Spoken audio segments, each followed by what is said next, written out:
So last week, if my notes are correct, we started back in Camp Izar. We were planning on going to the shrine of Lalith, the forest guardian of the area, to kind of pay respects to their shrine and hope for safe passage through the woods to the Spring Garden, where we might encounter the Sun Eater, an owl bear variant with immense power that we could use for our tower back home.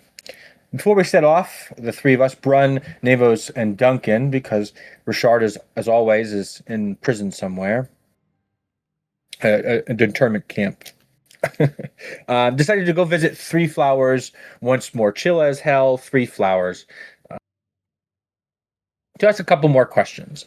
And Brun asked Three Flowers about the banging on the walls that he heard the previous night. Three Flowers doesn't really know what it was, but could speculate it was a Kadir, a somewhat fey creature that lives in these woods. Tiny, very attuned to magic. It is drawn to its strong magics, and it will pursue it to any end. It can store magic in their antlers, which could be useful to us, as Brun points out later on, that we could use that possibly to power the tower. Or other uses, maybe perhaps store spells for use later on. The Kadirs are poached by spellcasters for this exact property, so it could be some value to us as well. But also asked Three Flowers as we were leaving about the call to change. He doesn't really know what it is, but he does mention a halfling that visited previously, relatively soon, or relatively not that long ago, who had mentioned this call to change. And so that may be a lead for us to follow up on later on, to look down for these chimeras that we're after.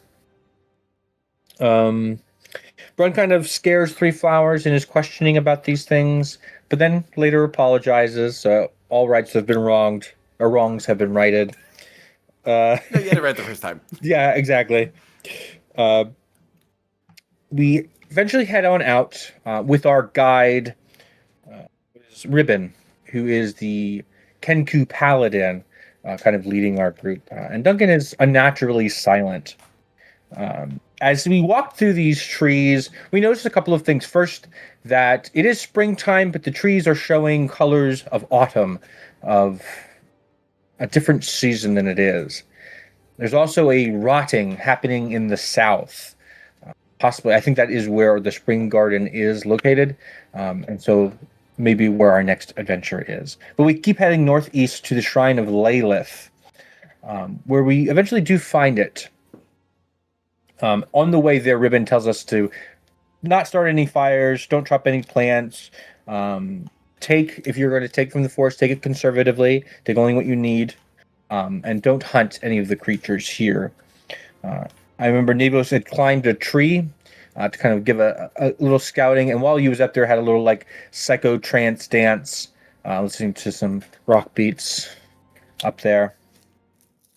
And as he comes down, he is awoke, or he's listening to the sounds of an old man sneeze, as Duncan, for some reason, develops some seasonal allergies in the wrong season, and just starts violently sneezing. We make our way to the shrine, where the flowers there are not like normal flowers. We were told that they're not weird, and then eventually became weird very quickly as they started to explode with these shrapnel seeds and deafening booms that immediately get Brun, kind of loses his hearing, and we engage in battle with these flowers and these vine creatures. After a while during this fight, these tiny little deer kind of come out of the woods to observe us, drawn by Navos' use of Eldritch Blast. A use of Eldritch Blast that one of them goes really well, and the other one kind of fizzles out, and Navos kind of has a voices in his head moment where thousands of voices, everything starts talking to him all at once, and he can't concentrate on anything. Eventually, we do defeat these flowers because they are just flowers and cannot stand the might of a sacred weapon. that is wreathed in holy flame. And Brunt kind of punches a couple of them, but it's mostly the sword thing.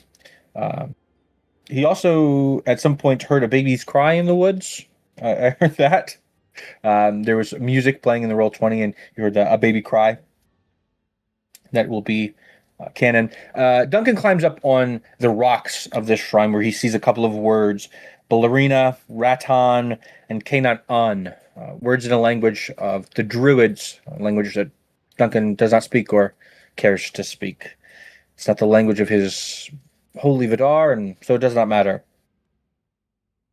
Eventually, Kadir ram into Navos, and thus are on our target list, the kill list. And I do believe we bring one Kadir down as the rest of them flee into the woods. After the battle is completed and we collect what we could, the maiden's hair, which is this golden moss growing on the trees that Ribbon points out, doesn't really grow as thick as it is here in the shrine. So that is unnatural for this maiden's hair. But we collect 3 nets worth of it.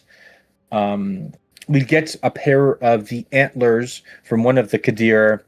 And we also pick up 1 Thunder Blossom seeds, possibly to grow our own.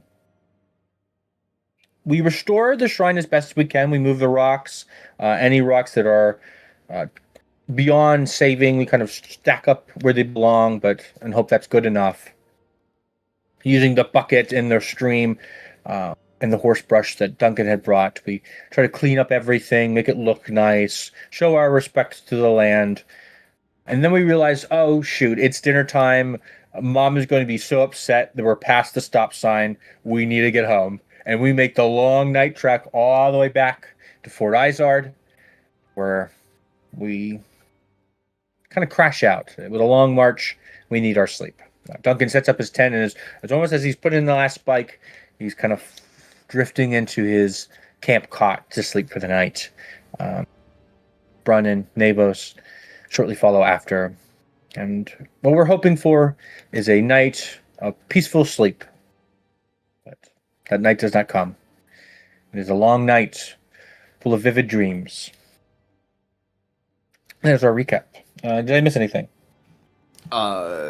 Important note: to the south during the psychotrance, we saw fibers, or Navos saw fibers on the wind coming from the black fibers. south. I have that after. Which also leads to, we're probably going to have to deal with that in a second, but that also push to like, hey, Lakeland, you good? Can you help with this potential problem? If I remember correctly, Ribbon had mentioned that Leyth's influence hasn't been seen in a while, and she's wondering where they went. Possibly the shrine had been desecrated and her influence lost in this area. I believe those black fibers are coming from the south in the same direction where the spring garden is, so those 2 events might be related. Also unrelated, small bit, Ribbon was very nervous when asked about the graveyard. With all the ghosts that are just there harmlessly. Presumably for, late teenager reasons. But we can't trust anybody in this world, unfortunately, because we know who we're playing with. That's very true. So that brings us to our nights of sleep. I know that I did all the talking, but I will go first because Duncan is the first to go to sleep. If I can find my notes for it. There they are. And as Duncan's weary eyes close and he drifts off to sleep, the snoring begins and the visions come. I'm standing once again in the midst of a battlefield that I'm kind of becoming accustomed to. I've been here before. I can smell the scent of iron and sweat and terror as it enters and leaves my lungs burning with every breath. It settles on my skin, and I can feel it burrowing into my pores. My movement is difficult, sluggish, as I'm moving across this battlefield. My muscles are exhausted, I can barely see, and the only thing really keeping me upright is the blade in my hand. And as I move, it drags on the ground like an anchor in the sea of gore, threatening to stop any movement as I trudge forward, forward, forward. My feet squelch across the muddy ground, trampled and saturated. It reminds me of the fields outside of Alrith as we were leaving. The bodies. Those who haven't become bodies yet. Their feeble hands, they reach out for me, begging for help, begging for release. And all I can hear is the calls of beasts, the terror of combatants, the ripping of flesh, the rending of metal, combined in a near deafening cacophony orchestra as I make my way. My heartbeat rings in my ears. It's the bass line that kind of pulls the scene together. I recognize a face here or there. Their insignias and armor construction, however, are nothing that I recognize. They're older, primitive. Their plumes emblazed across their plates, their shields heraldry for kingdoms I don't recognize. But I do recognize occasionally a gauntlet. A gauntlet looks very similar to the one that I bear in my own sigil. One that could have inspired my own religious symbol. But as I look around, there are no paladins here that bear my mark, nor any that I recognize. And the scene fades out and brings me to another. One that I think I'll save for now. And I wake up in a cold sweat, and much later than I would have liked to wake up. Who would like to go next?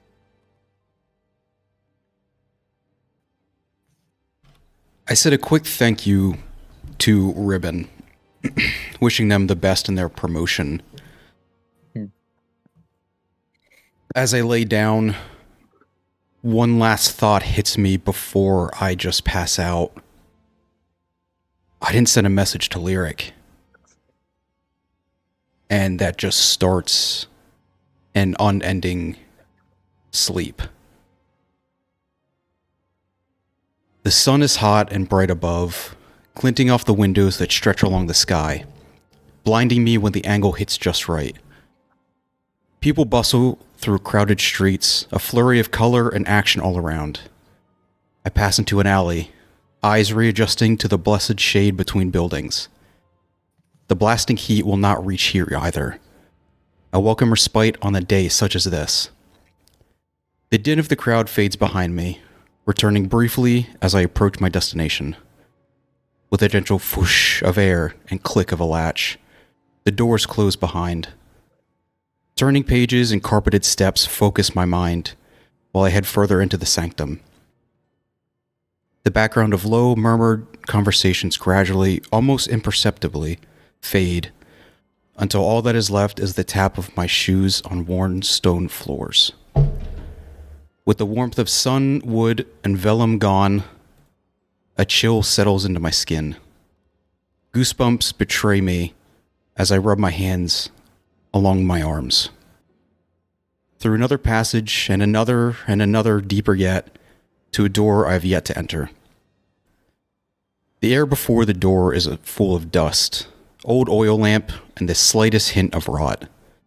Each steadying breath smothers my nerves with a scent. An ancient door adds a tinge of ozone and soot. It feels electric beneath my fingertips. Memories reappear. A new flash of senses as each millimeter is pushed open.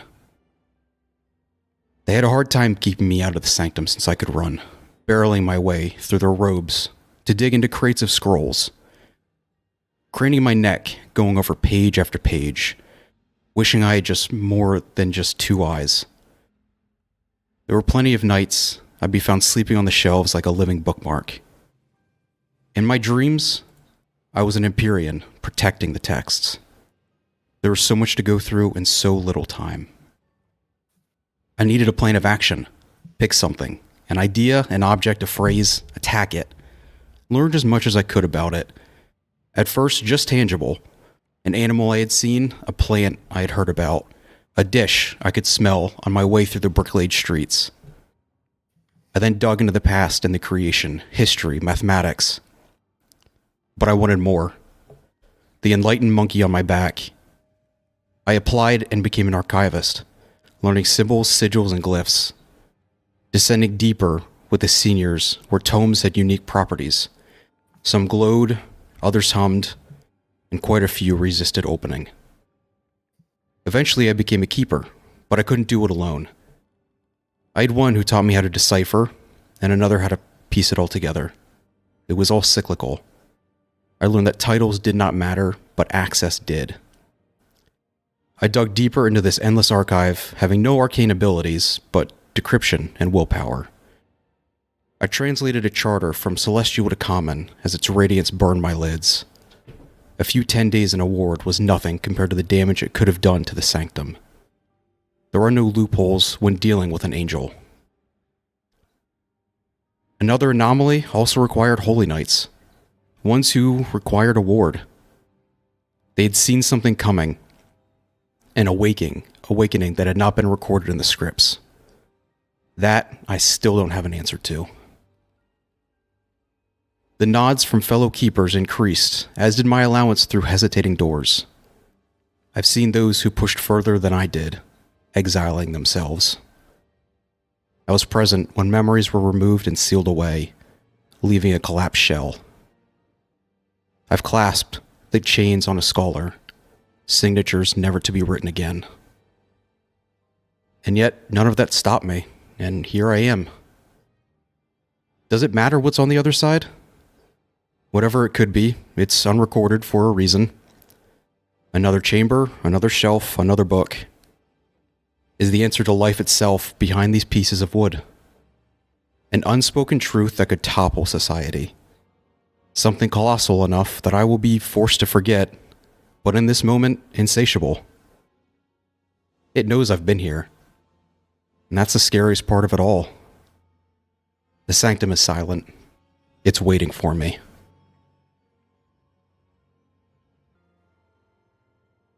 The door swings wide at my torch, a sudden maw hidden deep within the earth. Arcane force pushes me through with no time to think, the door closing and disappearing behind me without a trace. In the middle of a room sits a statue of a humanoid, head lowered, draped in dusty fabrics.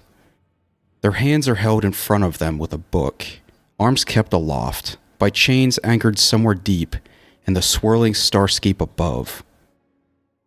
As I step forward, the head lifts, real eyes full of static and a mouth sealed shut, and they shove the journal into my hands. Their mouth rips open, whispering, "Do you wish to know the answer?" The sun warms my blanket, waking me from my slumber. I want to know the answer. I do too. Is that Duncan or Evan? That's like, ooh, me. I would like the answers. As Nevos wake up, Duncan's head's like in the tent. I would like to know the answer. Yeah. just staring at me. Nevos and I are just sleeping on the ground. Like we're not tent people. Oh, that's right. That's right. We're just we got sky blankets. I am gonna be sore. There's no way I laid down my bedroll comfortably enough. Yeah, Brun, understanding the value of a good night's sleep, sees Nevos like flop on the ground, and Brun's like, "Oh, you're gonna feel that in the morning." And it's a half-assed job at best, but it's better than no-ass job, and the job's done. Job's good, and Brun sort of topples like a tree hits the bedroll, feels a nagging thought sort of worm its way up, like someone tried to squeeze the last word in before you shut the door behind them, before Brun is unconscious. But moments later, he hears a voice and his eyes snap open, and he is no longer in the woods. He is no longer in camp with Nevos and Duncan. He's in the desert, a far off place that he does not recognize, but there are only so many places that are this hot and this much sand. He is marching with others. It's only a few more days, but by Seirani, this sun is harsh. This desert is brutal. The wind scouring what exposed skin there is and whatever gear remains exposed to it. The sun burning down, and the nights are just as frigid as winter in the northern reaches above home. The armor weighs heavy on the pole arms strung between myself and one of my comrades, a half-orc, Dindrad, dressed in the same rags wrapped around, keeping the sand and the sun directly from our skin. The armor weighing on these pole arms balanced between us, it's safer than getting the sand deep in the hinge points and the fasteners, keeping this ready for when we know we will need it. The grinding and sliding terrain beneath the feet reminds me constantly of why my shoulders must bear this weight today. The breathing is difficult, as every breath we take reminds us of the less than stellar rations we've had these last few days. And the sky and terrain around us is slightly cloudy, slightly occluded behind these scuffed and sand-blasted glass goggles we've thrown together. But the fact that we're still wearing them this many days into the trip is a sign of how necessary they'll be. Unfortunately, the sweat as well, and the cleric's incense that he refuses to put out leads to an unpleasant combination of smells, but we can't spare the water to get clean, so we continue on. Days shifting to nights, camp settling, awaking before marching again. There's a moment where Brun, before entering his tent, looks up and sees the sky, and every single star in it, knowing that his god is there, out of reach, but just around the corner, leading them on. Until we find it. The cleric leading the way with some bizarre metal object that none of us are allowed to touch. The sun burning a little brighter in some spots, guiding us towards what looks to be a dune from a distance, but as we get closer, the sand beneath our feet gives way to stone, and a structure half buried in the sand slowly emerges between the dunes. This is what we're here for. We stop. We regain our armor. It is warm, almost too warm to wear, but we all know once we are inside, this warmth will be the best thing we have for reminding ourselves of the surface we're leaving. Gorak, our cleric, goes in first with Som and Dindrad behind.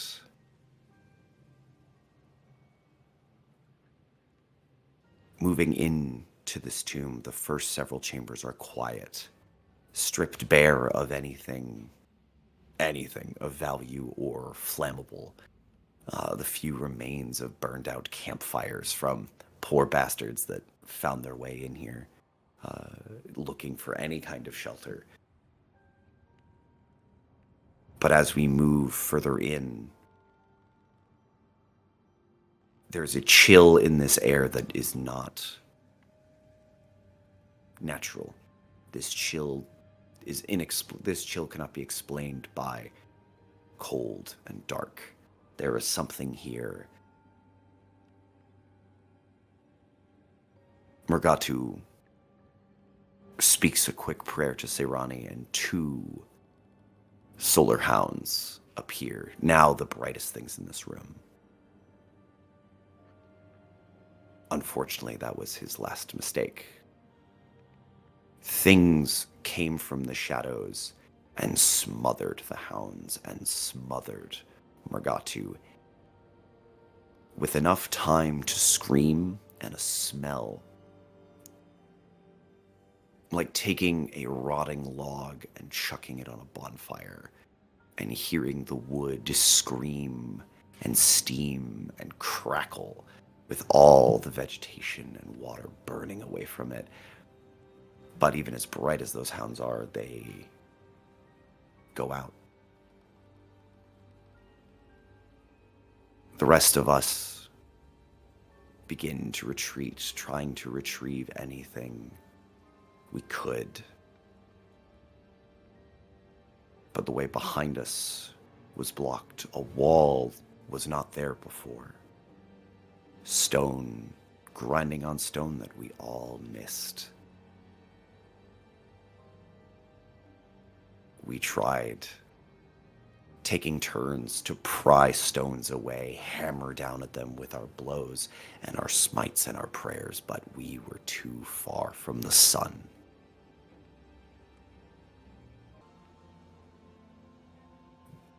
When they came for us, we left the wall and simply fought for our lives.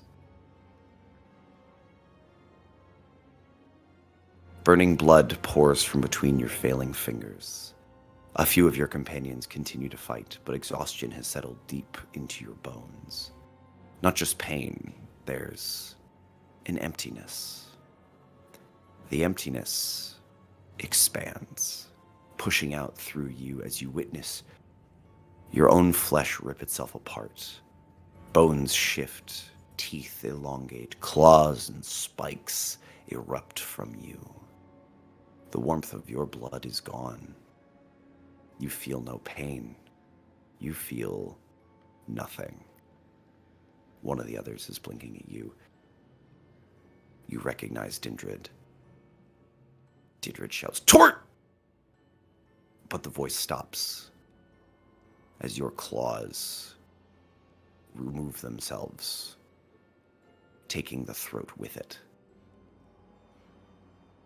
The body thumps to the ground as you turn to the last, seeing your kin surround them and taking the final strike.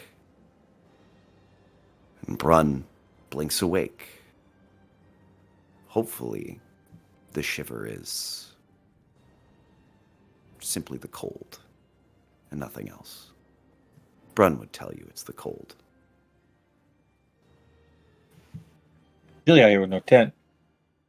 Yeah. Honestly, if Brun had a tent, whole dream wouldn't have happened. Cool. What a fucked up, delightful series of dreams there. Mm-hmm. Well, Duncan's actually went on further. I thought we were supposed to save those secret things for something else, but now I realize, rereading Alexis's original message, they were supposed to be saved for us for now. Correct. Yeah. Do you want to? Because I will add an amendment. Mm-hmm. Duncan upon waking up. Goes Duncan wakes up. Goes back to bed. it goes back to that really quick. No, waking up, he realizes some things. The place that he had seen this battlefield, it is a terrain that he recognizes. It becomes a shallow bowl of a valley, blood and viscera flowing in from all around me. And in the center of it stands two people. Their exhaustion is clear, even from the distance that I'm standing away from them. There is magic and blood spewing from between them, a mad whirlwind of colored lights and raging clouds reminisce. It's very similar to the dreamscapes we had with Ellerin. And I find myself walking closer and closer. No matter how difficult it is, I move closer and closer until I can recognize one of them. Just as he desperately plunges his weapon into the ground and a shockwave rips through the battlefield.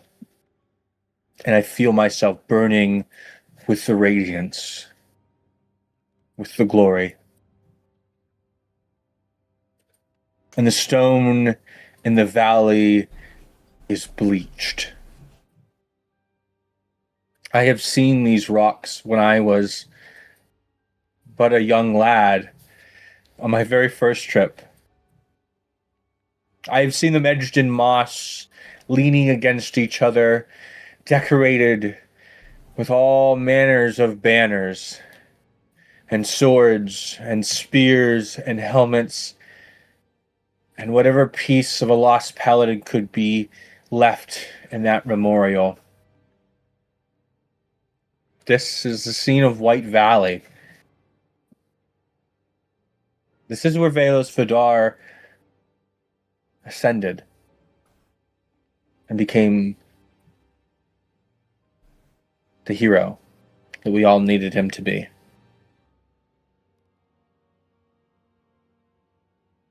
And I think Duncan, seeing that battle, the piece of history that he had been seeing and been talking about and serving and giving his life up for, this battle, seeing how bloody and disgusting it was, leaves a bad taste in his mouth. It's not just the mucus from yesterday, it's more than that.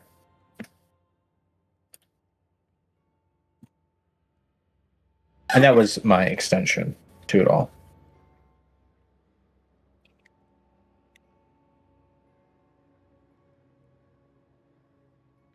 All right, good session, everybody. We'll see y'all next week. Yeah. That's it. Catch you next time. What a good study session, everybody. I know. So I kind of had an idea in my head of where my dream took place in terms of my age. Do you guys have an idea of?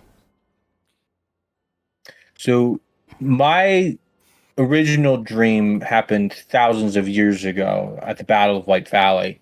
Okay. That is a pivotal piece in Vidorian history and culture. It is where Velos Vidar, hero extraordinaire, shifted. He changed and descended into godhood at this battle. Whatever happened between those two men, we don't know. It isn't in any of our history books. There are theories, there are speculations, but something happened between those two men, and one of them ascended as a god, and the other is buried deep below the earth. Interesting. I remember the moss. That was back when I was younger, and I was first going through my Vidarian training. They usually take us out there. It's kind of like a retreat. You know, you see the sights, you buy some of the merch, you go back home. Yeah. But man, I hate when they turn my religious icon into a tourist trap. But only for the religious devotees. Yep. Have you been to the Vatican? Yeah, exactly. It's gorgeous, but also, yeah, it's kind of the vibe.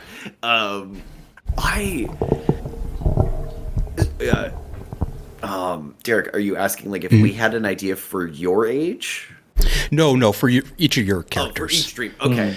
Because I was like, I don't know if this is like, is this a flashback to pre-Nabos? Because I honestly, like, how the fuck old is Nabos now? That's a $1 million question. It is. This isn't Brun. Okay.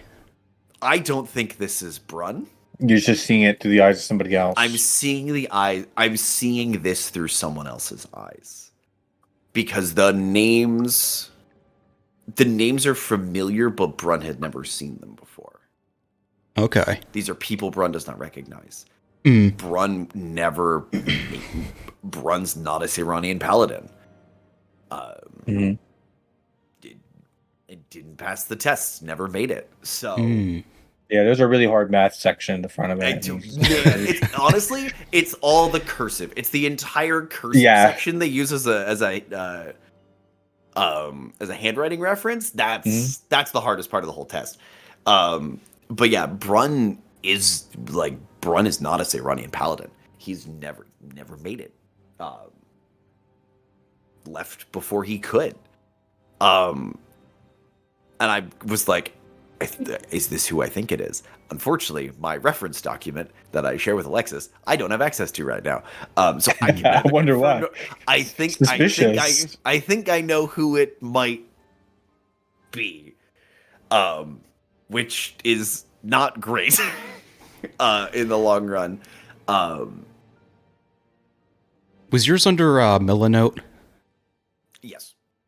So for some reason, when I went to click on mine, it says the board's been deleted. It was deleted. But I asked them, and they sent it over to me. It's fine. So on their side, it's good. Yeah, I just didn't think to click into it until just now. But I think it might be above table. I think we know something happened to Brun's brother, and I think that's what happened. I think that was Brun's brother that he was seeing. Okay. The shout tore, and I can't remember what name I gave him because I wrote it down in the middle of the note. It's like, I'll be back for that. It'll be safe right here where it is. Yeah, right where I left it. Oh no, god damn it, it got deleted.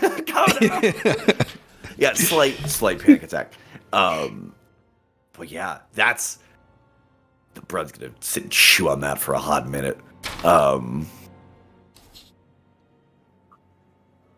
Because yeah, that's gonna be a problem for somebody, several somebodies.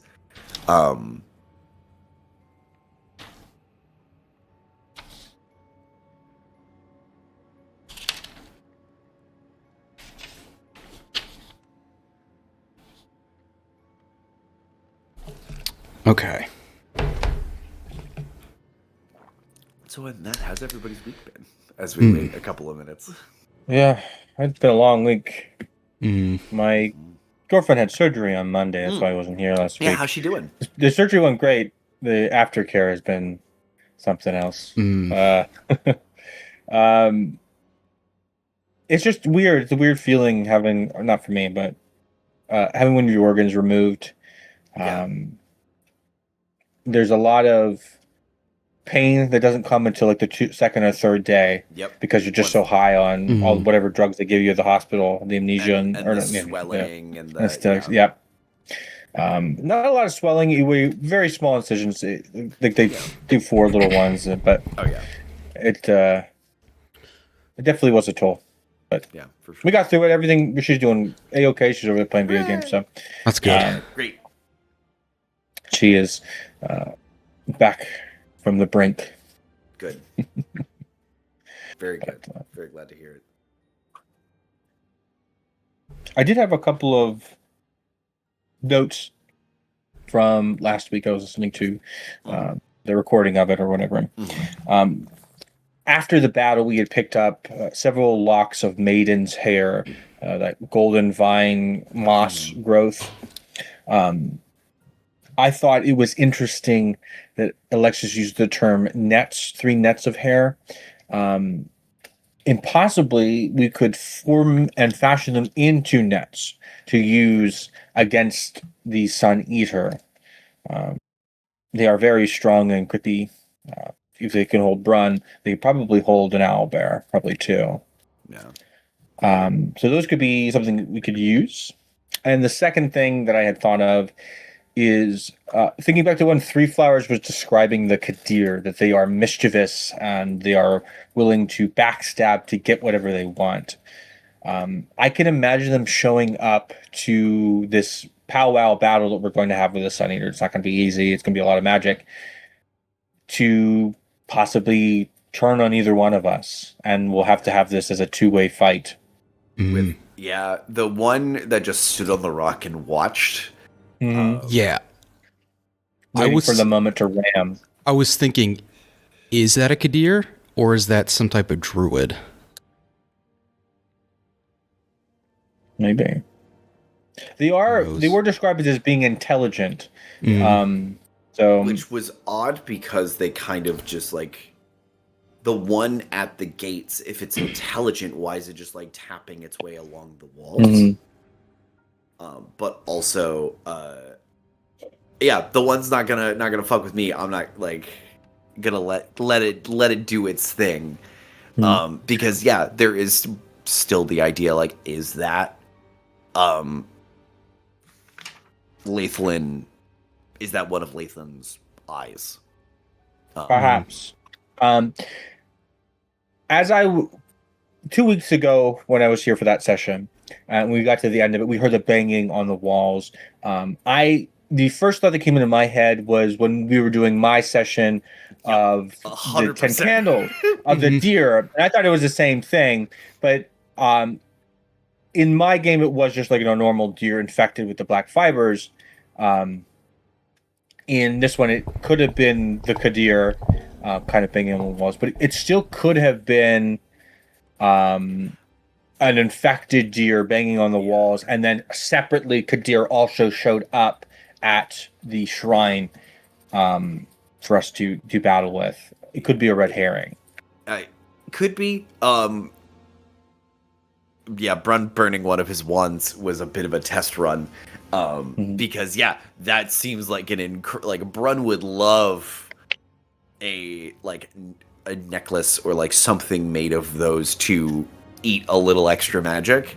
Because Brun has no magic and doesn't fucking like the stuff. Unless it is like, here is a gun. But it's good to know that you can Here's a gun. Here's the you can overload them, yeah. Of a gun. Point and shoot, but they can get overloaded.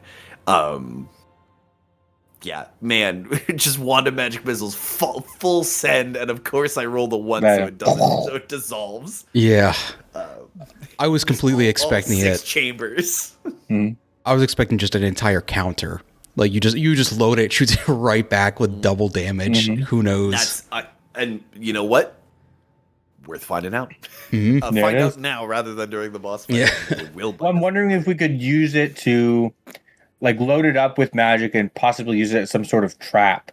If this is the most magical thing, the Kadir would be drawn to that thing. Which was also kind of part, like that was Curtis's part of the plan. Brun's not quite there yet.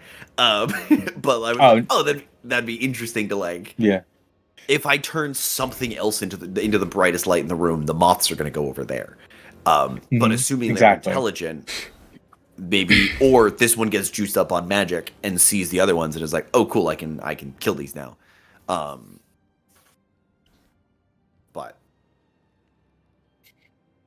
yeah, and that could be a thing we could drown, like dissolve all the magic that's in the illness. I'm like, get rid of it. Give it to, say, Ribbon. She goes all the way on the other side of the forest, charges it up while she's out there, draws power into it, draws all the Kadir that way, and then simultaneously we start the attack on the Sun Eater. So they either have to travel all the way across the forest to come get to us, or there.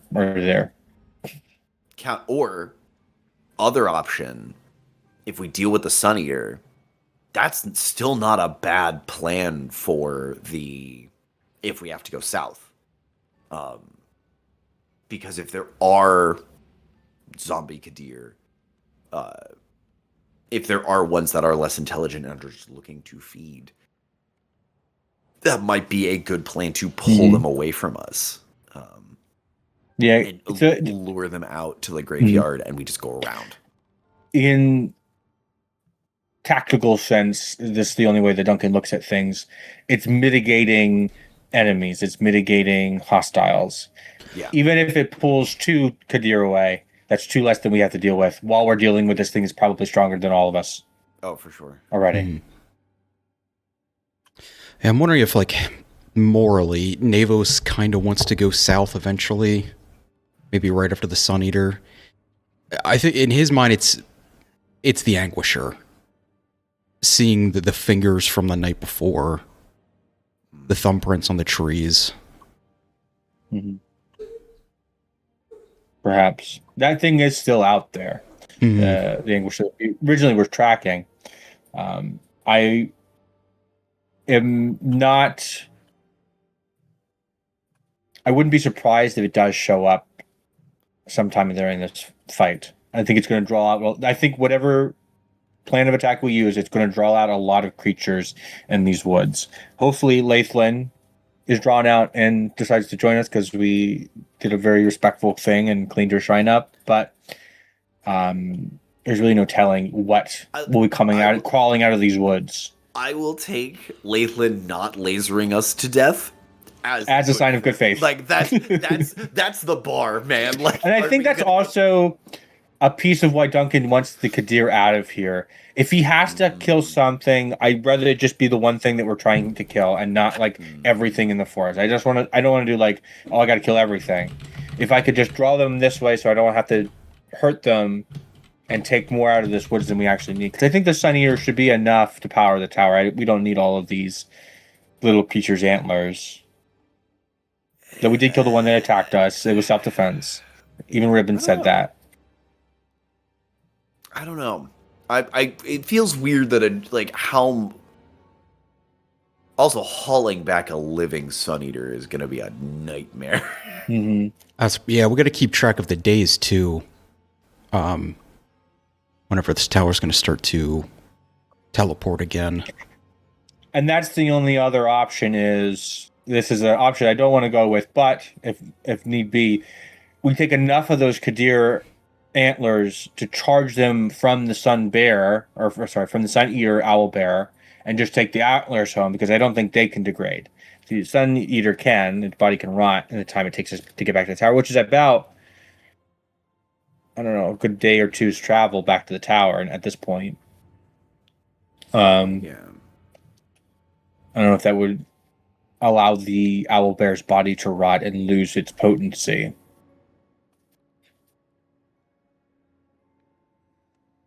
Are we thinking store them like a battery in a series of antlers?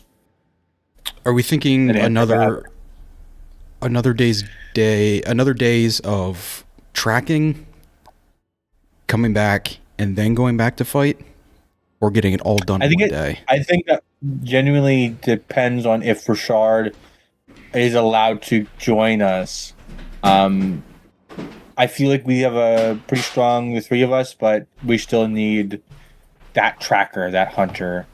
And he kind of was part of this. This is the thing that he was hunting personally to protect these lands, and I feel like it'd kind of be disrespectful if we went without him.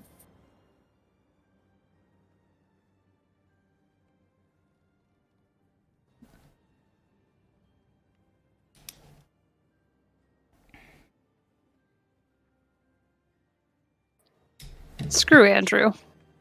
I know, yes. Right? Ew, that guy. So I take it his surgery knocked him out pretty hard, huh? Probably. He got surgery? Oh, that's right. He was getting a vasectomy. Yeah. Oh, snip. No. That listen. That takes a little longer to bounce back. well, yeah. Welcome to the blank battalion. He said he didn't know how things were gonna go because it got moved up. So I'm taking it. Okay. it did not go great for him to recover in time. So, hi, friends. Hello. Welcome. You're probably wondering why Craig isn't here. I was not given permissions. What? None of us have permission to summon the Kregathi. No, I tried. Gregory. I swear. I need the managed server permission or have an access role. Derek has been recording this entire time, so. Just myself, So I also ran OBS while I was doing other stuff, because I borrowed a laptop from work. That's so annoying, because I swear, Evan, I gave you permissions. I you should have tried the my role. best. No, it's I'm mad, but not at you. Well, would you like the video once I'm finished with that, or do you want just audio? Just audio would be good. Okay. Yeah, that's... I gave you Craig's babysitter permissions on my phone, on mobile, and I'm wondering if that's why it didn't go through. Maybe. Well, fascinating. I do have everything recorded, just because I've had OBS setting. Do y'all want to take your break while I pull some things together? Sure. I need to get a drink anyway. I know you're chit-chatting. I don't know how long you're chit-chatting for. About 10 minutes. Yeah. We still have to do our dream sequences, guys. Wait. You guys... Huh? No, we've been busy. We did our work. We did our homework. It's okay. All right. I'm sorry, we did our homework. asshole. And there was even you should be sorry, but a recap in there too. Yeah. Oh my gosh. A delightful recap. I'm so proud of y'all. What did you grant yourselves as a boon for this week? It cannot go to Derek. It goes to Evan. It's all Evan. Yep. It goes to Evan. Mm-hmm. Evan gets forgiveness for not for not being here. For not being here. How dare you take her of your part? You Unacceptable. Unacceptable. How does Duncan have inspiration? Duncan unfortunately does have inspiration. And I will apologize that I didn't put that I do have a shield in here and the descriptions of Smite. I know what Smite is. I just don't even put it on my sheet because I know that I have it. I mean, we figured it out. And I have everything written in a physical format. And when you asked me, I was like, I just typed it up really quick. Yeah, I was surprised to get a PDF. Yeah, I just had to type it up. It was one of those form fillable ones. I was like, oh, it works. It works. So yeah, if y'all want to take a little bit of a break, by all means. Okay. I know you were saying, Evan, that it seems kind of dickish to do this without Reshard, but disrespectful, I think is the word I use, not dickish, but okay. Well, same difference. Yeah, I kind of put this off for this week so that Andrew could be here. Mm-hmm. And that you could be here. And unless y'all want to gallivant around the woods some more. We can. I had a couple of ideas for some of the things that we got from last week's session to make them into other things that we could use in the Spring Garden battle that's coming up. So I will say as well, I do have some harvesting rules. If you guys wanted to try and wander around and collect more materials that you could preserve and bring back as well. The impression that Duncan might have gotten had he paid attention to Ebok was that it will take several things to fuel the tower enough to open that door. While the Sun Eater should do a decent chunk of it, you're still going to need other things to top it off. Mm-hmm. And we had kind of talked about making antler batteries. Which is a fascinating concept. I mean, essentially that's how they would work. You just keep storing a bunch of them and then tie them together and you got yourself a little arcane battery. That would take some crafting checks. And Duncan can make his little laptop so he can fill out his IPS reports. I heard IBS reports. Yep, his IBS. Was Gertrude? in content. Duncan now canonically does have a poop tracking journal. Bowel movements are very important. It is a matter of life and death when it comes to the battlefield and troops. So Fantastic. you have to have regular I love movements. that for him. But yeah, I would say take a 5, take a 10, whatever y'all are feeling here. Grab some bevs and snacks. I'll be hanging out here. May I make a request while you're hanging out? Yeah, what's up? Can you resend me the Milanote for Brud because it says it got so deleted. Derek also had that issue. We discovered that because I was like, this sounds familiar. Let me check my notes. Oh no, they've been deleted. I'm doing this on my own now. Incredible. They have not been deleted. Nothing has changed. If you're gonna kick me out of the campaign, you could just tell me. Go to log into your computer and you're just locked out. You've been fired. No, not again. You're done. Don't do this to me twice. And Brun gets recasted by somebody else. And we don't say anything about it. Hey guys, it's me, Brun. I'm ready. I'm recast as a POC woman, or just no one addresses the problem. No one addresses it. We just move on with our lives. Evan, are you also having the same issue? I haven't checked in a while, but I can look. Fair enough. No, don't bother. Might be. It seems like the little flippy do where it's like invite editors with a link has been turned off for all of them. Which I don't know what's up with that. Yeah, the URL is changed, so that must be the issue. Interesting. Yeah, that hasn't changed. I've not done anything actively on my end. But anyway, 5-10 minute break. What are y'all feeling? Let's do. I'm okay with 5. 5 works. Oh, I could do a quick 5. All right. Come on back at 10 after. Okay. Thank you. 10. Make it a 7-minute break. Oh, all 7. Incredible. Truly delightful. Hey, Curtis. Your mic is still very low. This is... Hello, is this better? That's so much better, actually. Okay. Fantastic. Yeah, this is the mic that I borrowed.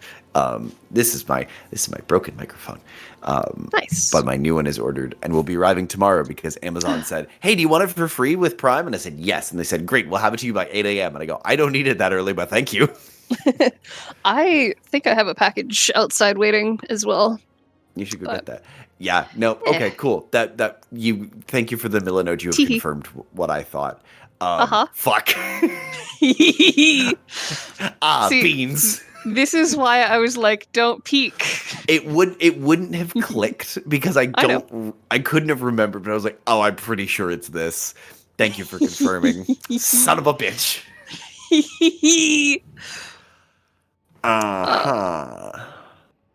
Go take your break. Can't wait as much as I want to chat with you. Can't wait to update my notes on that. So I have a vague idea of what y'all have been up to. Let's decide on how we want to proceed with the rest of tonight.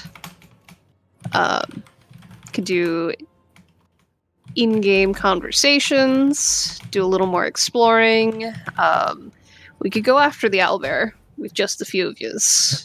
I don't think Duncan thinks that's a good idea either. If anything, Duncan is interested in seeing what he can do to help Richard out of whatever predicament he's got himself into, whether or not Richard agrees to his help. He's also interested in getting himself ingredients to make more health potions, turning the maiden's hair that we had collected last session, that golden moss. You used, this is your words, 3 nets of it. And so Duncan's going to take that literally and try to make nets out of it as possible traps. Is that an idea that you think Duncan would have had on his own? I think so. Any advantages is something that he is looking for. Threat mitigation. I had the idea of charging one of those or decharging one of the antlers, giving it to Ribbon, having Ribbon walk somewhere else in the forest, and then charging it up and leaving it there to draw the other Qadir that way, just so that they're not a factor in this, what is presumably going to be a magic powwow between us and the Sun Eater, and presumably going to draw them all in. And they have been described as intelligent and tricksterish. I can't really guarantee that they're going to be on our side. And so then I need them out of this fight. And whatever I can do to stop the owlbear's movement, I vis-a-vis making a net out of this maiden's weave hair. And watching it hold Brun pretty well, all things considered. So if it can hold Brun, it could probably hold like an owlbear or two. Or two. Okay. Nicest thing you said to Brun in like 2 weeks. I think that was also a vague insult for how brick wall of a man he is. That's a compliment. Like, that's, again, nicest. That's what he's got going. Go ahead, take it as a compliment. Thing. Be my guest. Okay. You're so boneheaded. Thanks. We thank you. Your skull is My so head thick. is very strong. Okay. So I do have the crafting info here for making the net. You will need to acquire weaver's tools. Okay. I will give you the opportunity to roll a few dice to see if there's anyone in the fort that can provide that. Yeah. Kind of a specialty thing. Fixes their armor. There's got to be somebody who fixes like their tunics and whatnot. You will have to roll to find that out. Yeah. Of course. Derek, you seemed about ready to say something. Oh, did I? Well, I did. I didn't think I made a face that did. A couple other things I want to do in game, but did we get a long rest, or did the dreams kind of mess with that? So, I will grant you all the option of whether you think you got a long rest or not. At the very least, you would have gotten a short rest. Mm-hmm. Okay. And you can roll your hit dice for that and whatnot to get things back. I tried to leave the end of your dreams somewhat open to how you wake up.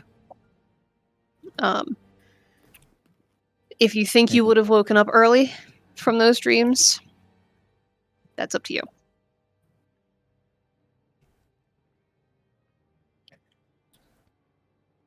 I don't think Duncan would have, especially with that tail end piece, the secret, being in that spot that is so valuable to his personality, to his culture. I think he'd want to stay there as long as he possibly could until the dream kicked him out. Okay. And I think that goes. I think the actual end of that says that I kind of had overslept anyway. I think. I mean, would considering Duncan sleep or gets up early, like oversleeping could be 6 a.m. I don't really know. He is usually awake around 6 a.m. He doesn't wake up earlier than that. 6 a.m. Okay, so we got up at 6:30. I see. Yeah, so those overslept. 6:05 is when his alarm goes off. I'm imagining with all of the mucus and the allergies, he probably found the D&D equivalent of some Benadryl that just knocked him out. And he had those like weird Benadryl things you have. Talk to Three flower got you. Yeah. Yeah, 3 flower. Chill as hell, 3 flower. Okay. They're all in different jars with weird names. His bag clanks a little bit too much of glass. You want the Skywalker or you want the greasy monkey? Which one? So for Duncan, his vote is sleeping in to get that long rest, no matter how long it takes. How about for Navos? He expended a lot of spell slots yesterday. Used a lot of his resources. Mine actually... Yeah, a whole 5 points. Yeah, I don't know if he actually got hit. I tried to look through the whole notes and see if he got hit or not, but I don't think he did. Don't believe so. Sorry, say again, Derek. No, you're good. I think mine started long, but ended short. So it'd be a short rest. It was nice for a while. Some warm memories, but ended weird, kind of where you're kind of going. I mean, in your own dreams, you're going through a scene, and out of nowhere, you're just like transported to something, and it just becomes a nightmare. But it's kind of tied to what happened beforehand. Mm-hmm. So yeah, again, waking up with just heavy breathing. Do I? In that case, that would be a point of exhaustion for you. Okay. The statue of a humanoid. Is there anything? Does that stand out at all, or is it just a vague? Why don't you give me a memory check for that one? History or Arcana? Ooh, that's a dirty 20. For which one? Arcana. Okay. Do. Navis, waking up from this most unsettling section of dreaming, you are left with a whirlwind of partial memories that poke their way into your mind and drift away just as quickly. Some of them you can feel pulled from your grasp almost by that slight pressure behind the eye, something interfering. That person, though, the person who ended it all, ended your dream, the lack of mouth. When you got close to them and realized it wasn't just a statue, it was a person. It was alive, this individual. Their mouth had been nearly erased. You recall something called a chained scholar. That phrase sticks in your mind. Mm-hmm. Do you wish to know the answer? It whispered at you. And there's an importance to that sentence, that question. You don't know why, but you realize in some part of you that it is very, very pertinent.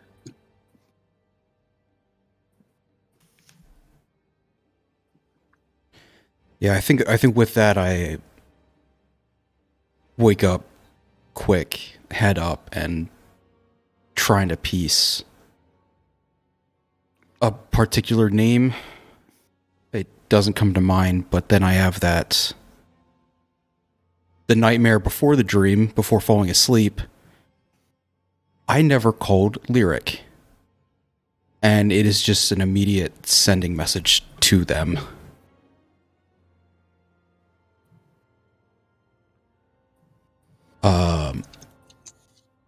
Heyo, it's Dad. Apologies for the early message. Got back late. Didn't want to wake you up.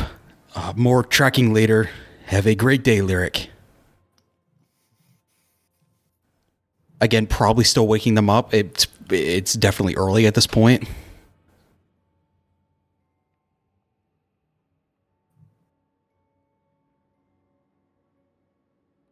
Okay. I will get back to you in a bit. Yeah, if anyone else has questions right now. I think Brun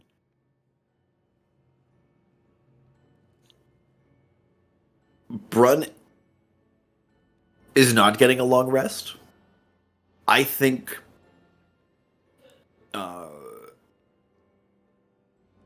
Brun's working out. I think he's working out before Duncan is. Just to get that energy out. Because he woke up and that feeling, the dreamed claws emerging in spines, just like kind of rubbing where the spines came out of the neck. And feeling sort of running his thumb across his fingernails just to make sure they're not claws. But also, like, thinking and reflecting inward. And at a certain point, he goes, "This isn't getting me anywhere." And then stands up and just starts, like, moving around the camp. Like, running, working out, picking up heavy things. If the cooks are working, Brun will go be like, "Do you have anything heavy that you need moved today?" Like, give me a task I need to do a thing. Probably in a more frantic tone than a like, "Hello, I'm here to help." He's like, "Give me something heavy to lift." I can't be stressed if I'm tired. Right. Well, we need these. We gotta get the kettles on. Get the stew going for today. If you could Perfect. get those placed. Where's the cauldron? Placed in the fire. Right over there. Thank you. Yep. There's also some barrels. Okay, he's gone. No. I'll be back. I'm just taking a lap around with this. I'll be right back. Okay. I promise I'm not stealing your cauldron. I don't think they need walked, but thank you.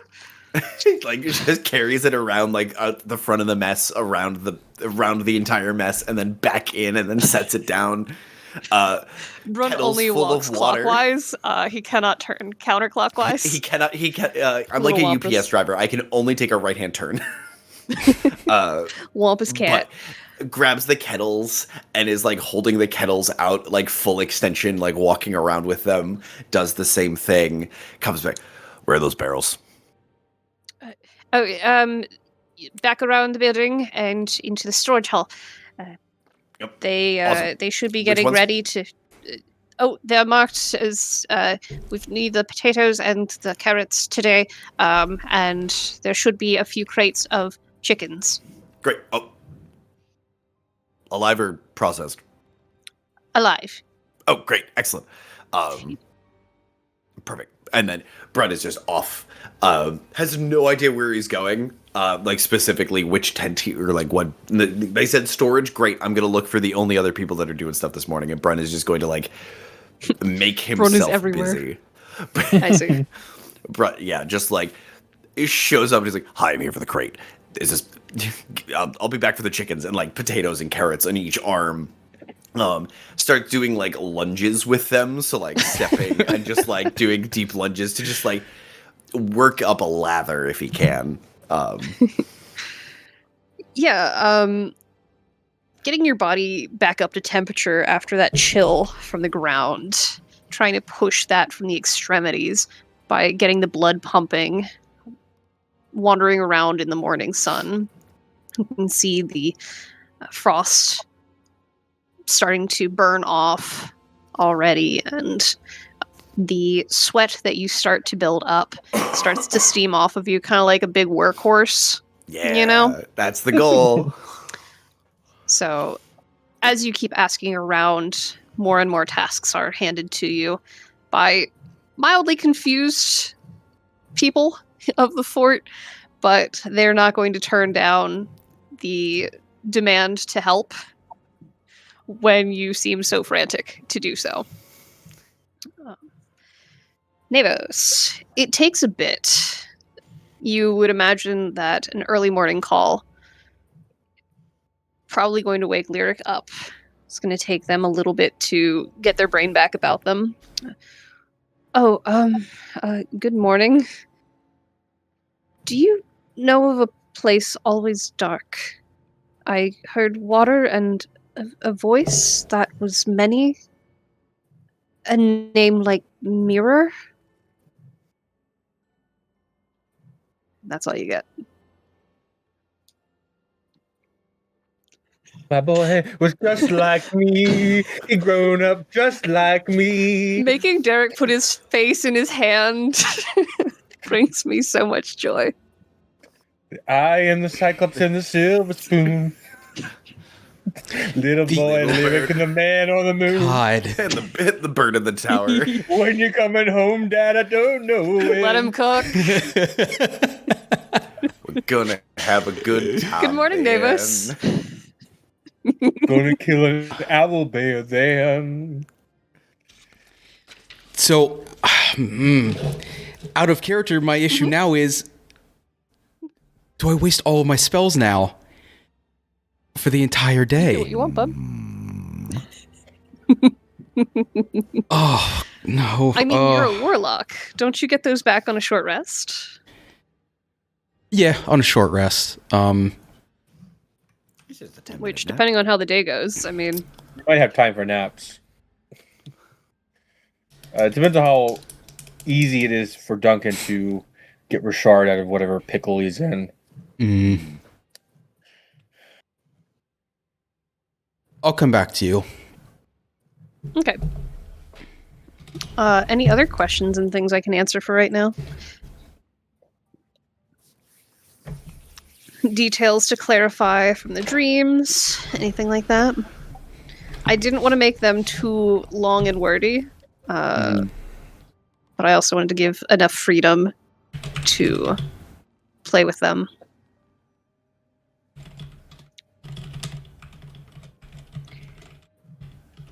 In that case, Ribbon will make an appearance.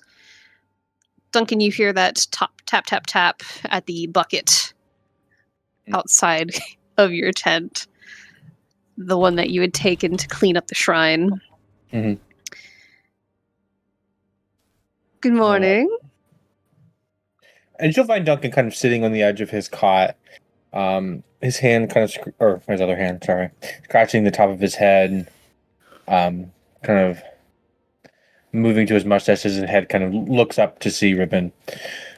Good morning. See that birdie face starting to like peek through the flap on the end of the tent.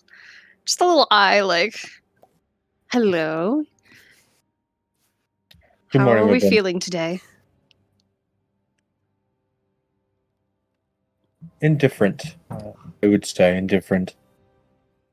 I see. How are you doing today, Ribbon?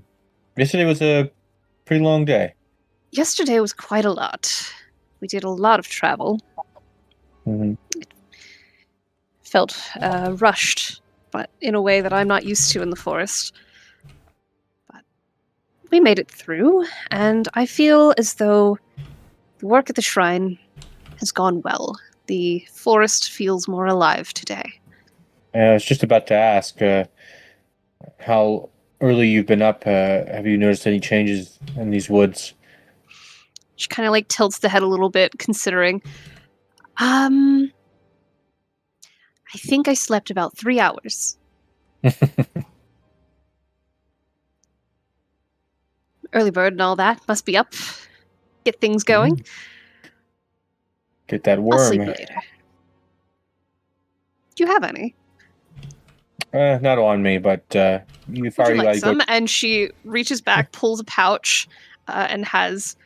You're not quite sure what's in that pouch, but she's offering it to you as though offering a snack or a bag of chips. No, thank you. I'm not quite hungry quite yet. I have to get up and moving for my stomach. It's all in my IBS journal. It's okay. Fair enough. She reaches in and like pulls out a grub-looking thing and pops it in her mouth. You hear a little bit of a pop from inside the beak.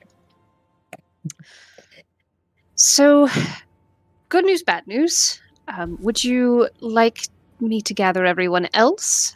Brun has been everywhere in the fort today, and it's fairly early still. Is he in some sort of trouble? He's not in trouble, no. Though I suspect if he doesn't have a task at hand, he may find some trouble for himself to get into. He's been very, very helpful, and it's freaking a few of the residents out. Just a little. It's probably perhaps best that we reel him in a little bit. I needed to talk to everyone anyway.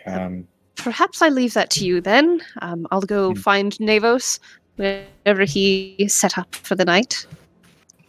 I would check somewhere on the ground. You all do realize we have cots if you'd like them. I don't know if you have a cot big enough for Brun, and I don't think Navos really minds. I think he likes the floor. All right, well, the offer is there. We can make an exception, especially for the work that you've done yesterday. Today, time's a little bit fuzzy at the moment. Perhaps I should sleep a bit more, but I can do that later. And she will give you a little bit of a wave in your own time, and she'll bip-bop away. Unless you have anything else for her at the moment. No. I'm just kind of collecting his thoughts and getting out of that thinking mode and into like, all right, it's time to start the day. Got to get out, go do stuff today mode. Navos, where does she find you? And how long does it take her?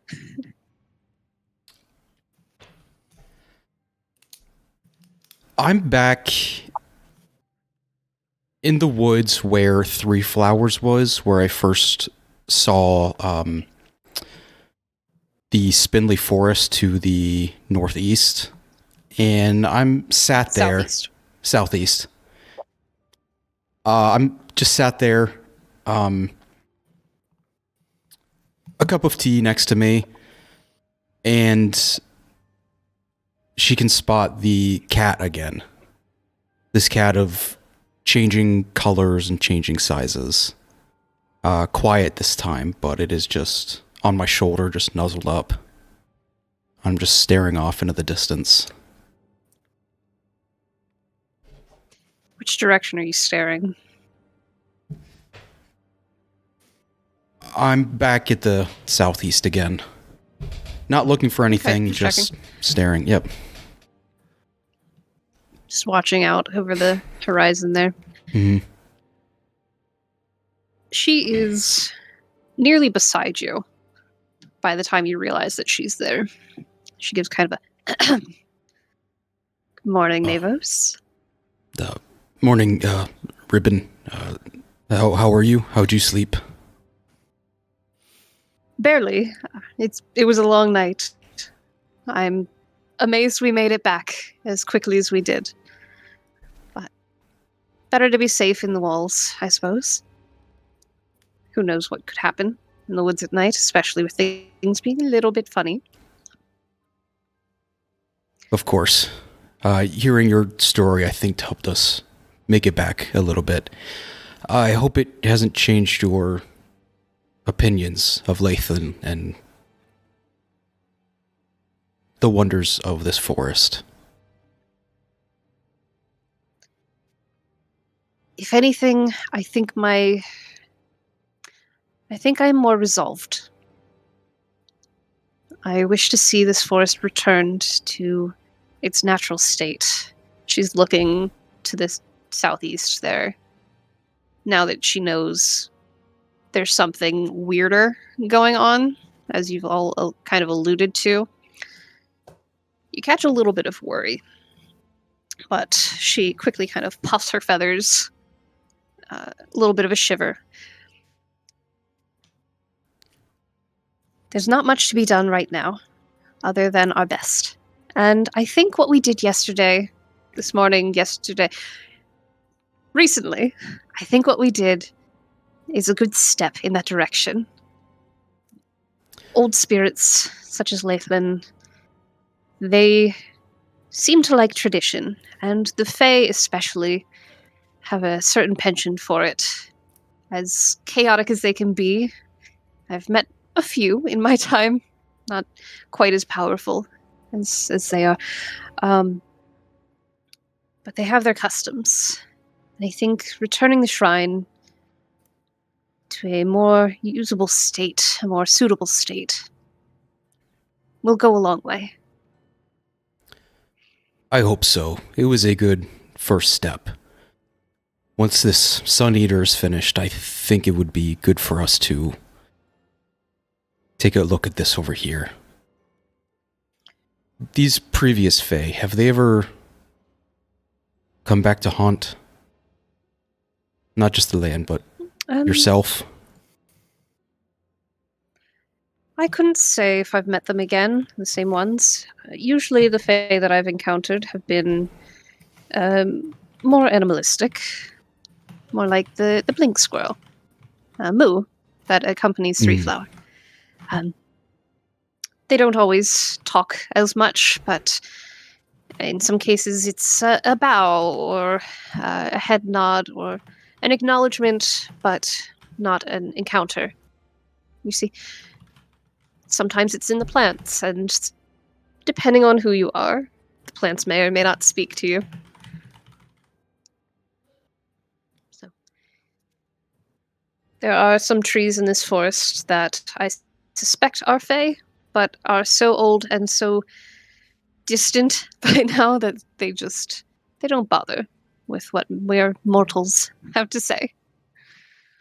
They'll make themselves known if they want. Precisely. In their own time. And their own time could be 1,000 years from now.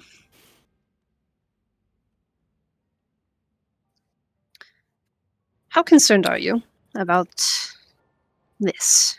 Gesturing to the spindly trees. How concerned should we be?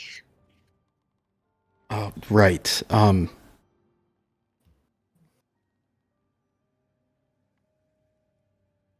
I don't know. Perhaps a conversation for your whole group. Right. As I slightly scratch the cat, knowing I'm not feeling anything. Who is your friend there? Kind of an odd one. Never seen a creature such as that. They don't... Sure, but... Yes, not a specific name. They change form from the many that I've seen on my travels. I'm more of an alley cat myself, so I feed them. Some follow, some didn't. Just good memories. I see. The others are gathering.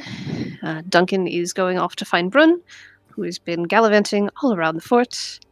I think I saw him taking laps with one of the cauldrons. So it might be best for you to go join them and help calm that down a little. I believe there's to be a meeting about the forests here and what the flames would like to do. Yes. For now, she'll offer you a hand. I'm alright. I will follow in just a few. Thank you, though. As you wish. And she'll give a little wave before heading back. She's very, very quiet as she walks. Especially when she's not guiding other people who are much clankier than she is. Before I get up, I'm going to send one last sending to Lyric. Yeah! Her name is Lyra. Your aunt. My sister. Steady yourself. Meditate. Do not let the voices overwork you. Sing a song however loud as possible.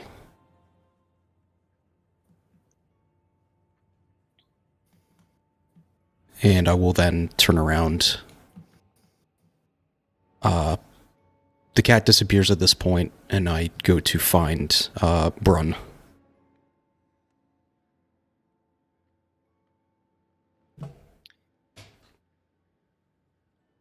You get a reply. An aunt. I'll need to ask what that one is. But it is nice to know there are more of us. I will practice my song.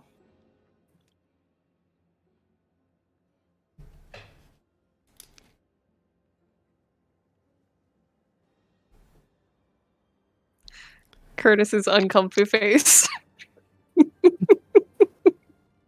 right there, really, really twisting that around. And I know the context that Brun has seen. I don't know. You might be just eviscerating Derek, and I've got no idea. Yeah. Navos is like, it hurts, but it's also like, I need to choose my words more carefully in the future. Learning how to parent. Mm-hmm. When they don't know as much, they learn a lot, but definitions aren't working right now. The context is still missing. Context. Yeah, absolute definitions versus... Lyric has several dads and an angry bird. Oh. Yeah. And a babysitter. Not a lot of the feminine vibe or touch in that kid's life. I'm sure nothing bad will happen.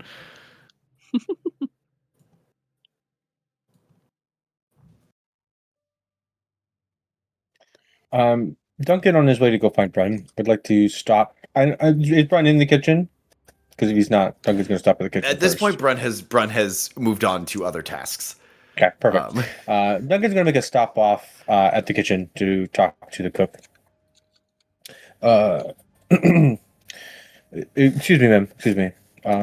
Does there happen to be any teas around here? I need 2 cups. Tea? What variety are you looking for? An Earl Grey, a chamomile, if I can be so bold. Chamomile is a little less common. Mm-hmm. I do have swan stem. Should do a similar. It's a calming type effect of that That is tea. exactly what I'm looking for. Yes, very good for a comfortable morning. Earl Grey. I'm not quite familiar with that one. I do have a few spiced teas. Classic mint, of course. That first one will be fine. Just something that's calming. Two large mugs of it, if you may. And she kind of totters off back into the kitchen a little bit farther. You see there are already fires going, but she sets a kettle aside onto a smaller space and a little bit of magic to create a flame beneath it. Prestidigitation can start up small fires. So she has magicked that one up and gets it roaring in no time. And you have a couple cups of tea. Mm-hmm. So I'm going to take 1 cup of tea, and wait, I only have 1 hand. Damn it. I'm going to try to slip my finger through 2 holes. She will provide you a small platter to carry both of them. Even better. Ma'am, you are truly a saint. Thank you very much. Oh, not me. No theory am I. But enjoy your tea. Thank you. Vela be with you. And I'm going to kind of leave and head to where I can see Brun if I can, or wherever the loudest noises are coming from.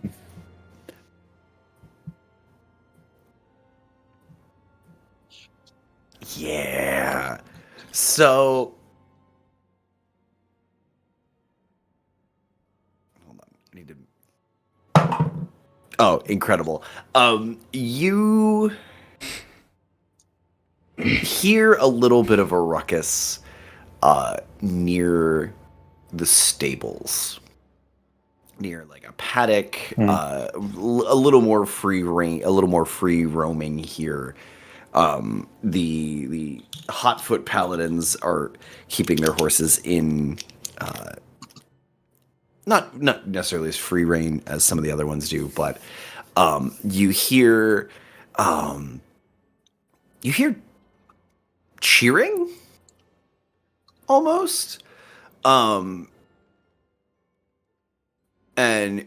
it sounds a little it's a little louder than most mornings here, but there's a bit of a festival atmosphere. And as you come towards there, you see Brun in this kind of thrown together rope, what looks like some improvised like bridle tack strapped up across his shoulders or over his shoulders and across his chest, leading to a rope that is tied to a cart. And on the other side of the cart are a pair of donkeys that are pulling in the opposite direction. The donkeys would be in the cart, and you just bring them along as like a role reversal thing. No, so they can experience what it's like. The role was to decide if Brun was going to be carrying an injured animal or if he is just here to kind of like see who is more stubborn. And these two donkeys have sort of planted their feet and are trying to pull this. Trying to resist the pull, and Brun is just leaned fully into this, like almost like a Michael Jackson-esque lean. Like he's all of his weight is in his feet. The 45 degrees. He is. If this rope snaps, there's no opportunity for Brun to catch himself if he's going to fall. But you see, and GM. Inform me if paladins from both orders would be in attendance of this event or just one.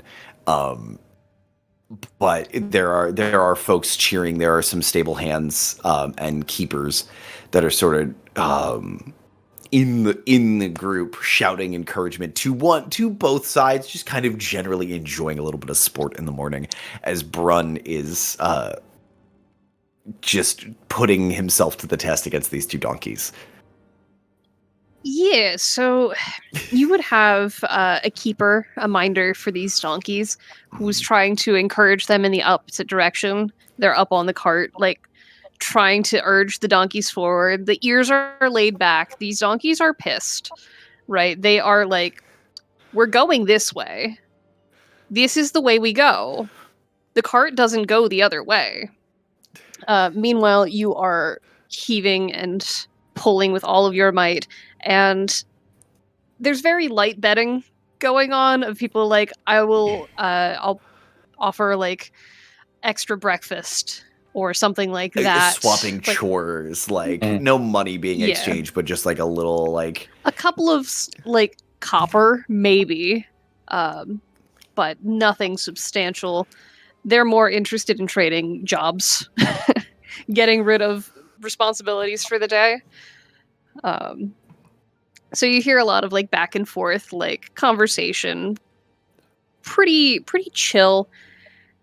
You would find members of the different orders. There are some Verdant Growth. There are some Flame Radiance. There are some people who mind the fort itself, who aren't necessarily associated with either. Clerics, travelers. There's a good mix, being the point here. I'm gonna roll 2d20 against your kind of walking up d20 plus your strength. Duncan's gonna kind of stand next to one of the other paladins next to him and kind of just turn his head. My money's on the ass. But there's a pair of them. Do you have any idea how little that narrows it down?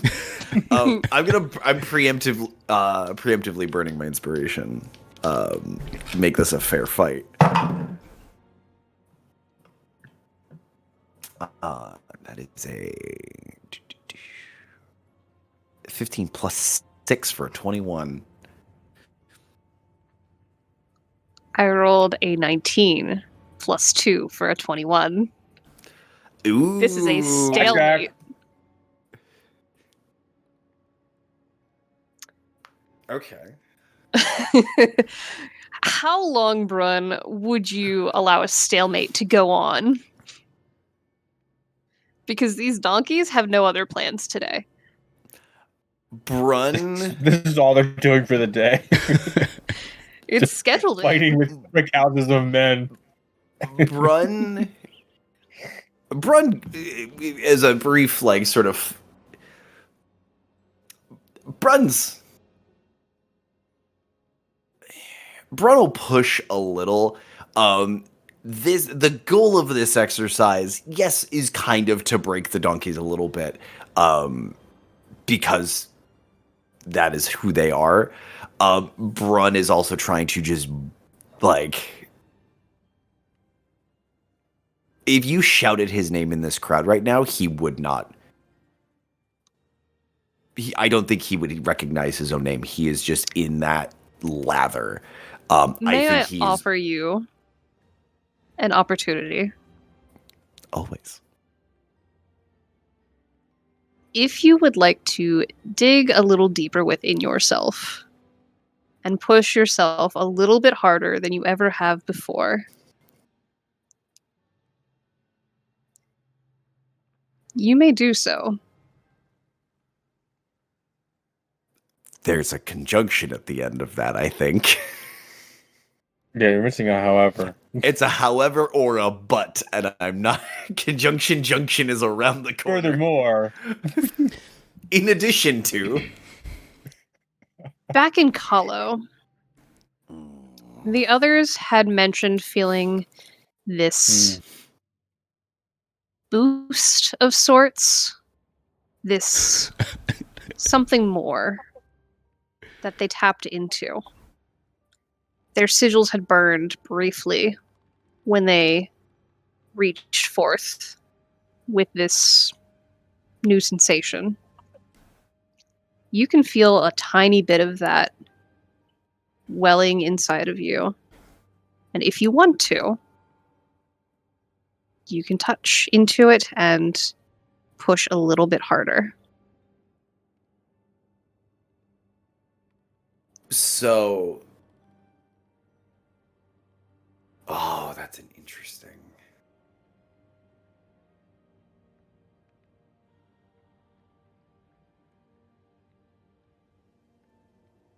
Are you willing to trade your soul to beat two donkeys? To beat two donkeys? Well, no, because I don't know. I think that breaks. How much is Brun's vanity worth? No, I don't think it's his vanity. I think above game. This will grant you a +1 to strength for the rest of the session. If you are, depending on how you feel about it, I may even extend that to next session. I think that makes Brun. I think Brun feeling that, like, starting to feel power that, like, welling up inside him. I think that breaks his concentration and makes him lose. Because feeling this energy, feeling this thing inside him, that's one of the last things he remembers from this dream, and he's been trying to burn that off all morning. And right when he is at his lowest, this thing just kind of burbles up. And I think that the energy, like, breaks his concentration and his foot slips, and he makes that fall, and then he gets dragged backwards by the his feet are digging gouges in the ground as the donkeys get that tiny bit of momentum. I think they get, like, they start going.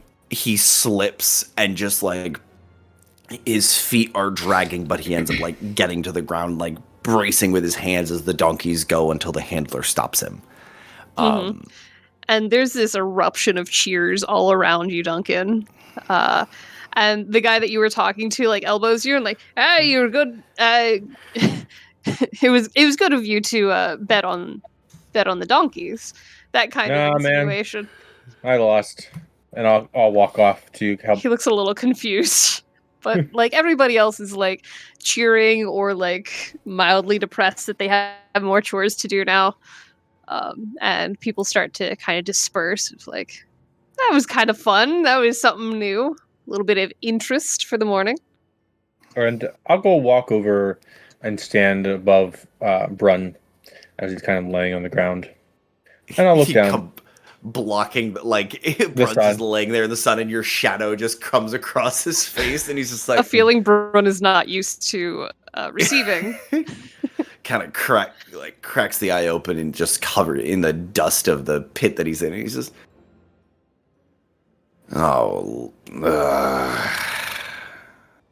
Good morning, big guy. Good morning. You working some things Ready out? for your speech? No speech today. I'd help you up, but my hand is full. Oh yeah. We're gonna like unbuckles real quick, lets the harness go, pulls himself up. You. Who's the other one for? And I extend the platter out.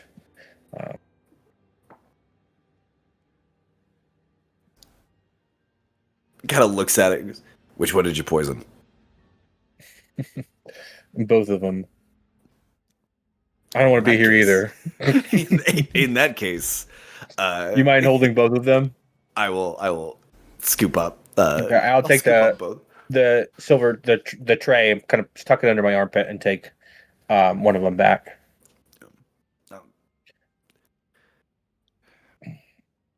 How'd you sleep?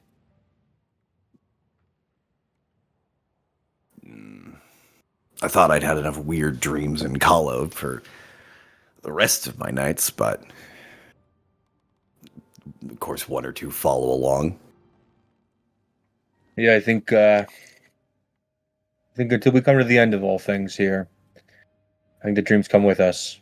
And I'm gonna start walking towards where our little camp was. Navos is being woken up by Ribbon. Do you want to talk to us all? This entire time, I've been watching, kind of like in the shadows. I was half a second away from throwing a prestidigitation. Once I saw that look in Brun's eyes of like the strength, I was gonna send just a foul odor. Like oh, ew. And then you fall, and I'm like, maybe not right now. And I slink away, and I walk across the outside. Yeah, I walk across the outside, and I'm just now showing up. Hey guys, why are you dirty? Why aren't you? He picked a fight with a horse's ass. Oh. Two of them. Two of them. They're donkeys! With 4 cheeks. I bet you were real close. Anyway, Ribbon told me to come meet you guys. Yeah, she said she had good news and some bad news. And as we're walking over there, yesterday was a long day. I obviously had all my allergies. I'm feeling better this morning. I just wanted to say something. It doesn't mean much, and don't think too much into it. And I know we did the shrine for selfish reasons, protection and things, but I'm glad that we did it. Even if it didn't help us, I think it was still the right thing to do. And I appreciate that while we are struggling to find our direction to go, that we still stop and smell the roses. If you'll excuse my expression. It helps the people who actually live here. Gives them some I agree. idea of what's happening. There's a lot more we need to do, but it was a good first try. And I hope that there are more moments. In fact, I wish that there were more moments like this for us to do the right thing.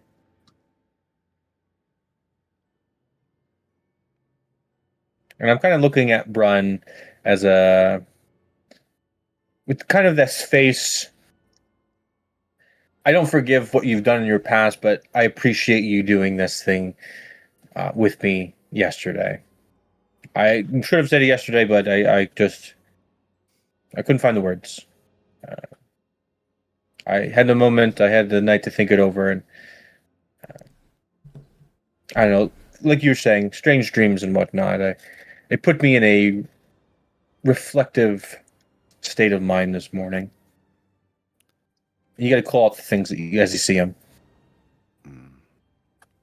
At the end, what'd you say? At the end of all things? Yeah.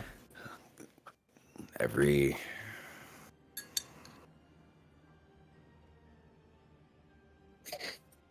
end of all things, all that matters is the people around you. And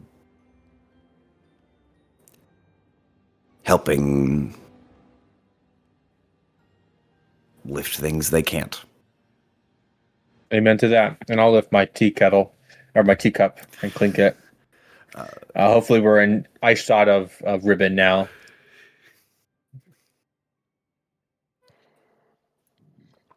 She'll clock that you're all kind of together, finish her conversation with the person she was chatting with. Nope, there you go. Part. I'm so sorry. And she turns towards you, gives a little wave, and starts wandering over. Good to see you all. I've already asked individually, how are we feeling this morning? Brun, you look filthier than you were earlier. I was on the south end of 2 northbound donkeys. I've smelled better, I'm sure. Good news, bad news? Kind of hangs open a little bit, just like unsure how to respond to that. Right. Good news, bad news. Which news would you prefer first? Always give the bad news first. Your friend Reschert is being a little difficult with the process of bringing around his hunter license to better reflect how we manage things in these woods. Which is to say, what's the bad news? Of course, he will not be joining you for today, at least. So if you are planning to go after the Sun Eater, you may have a more difficult time. I assume, since he was most insistent that this was his quarry, that you might have a more difficult time returning with it as well if he catches wind. You went without him. It would be a lot easier if he would just listen to literally anyone. But we're working on that. Ribbon saying this, how long have we been here since the tower popped in this area? Because I think we're on a timeline of 8 days. I think it's been 3 or 4 days since we've arrived. So we're running out of time. You all had asked Ebok, which Duncan may or may not have listened to. No. That's why I'm more asking. Yeah, I figured not. Ebok had said a couple of weeks to a couple of months. It depends for how long it could keep the tower in place. It gave you the impression that although it is grumpy to do so, it would send you a message of sorts, sending probably, to let you know when you're getting close to time. Okay. Perfect. So you should have at least a few more days. Reschert is a peculiar one, and that is I'll see what I can do to expedite that process. Maybe call in a few favors if I can. I can usually speak their language. What's the good news? Perhaps I can use some of that today. Right. Well, good news. I already mentioned to a couple of you that since our efforts at the shrine yesterday, still not quite sure,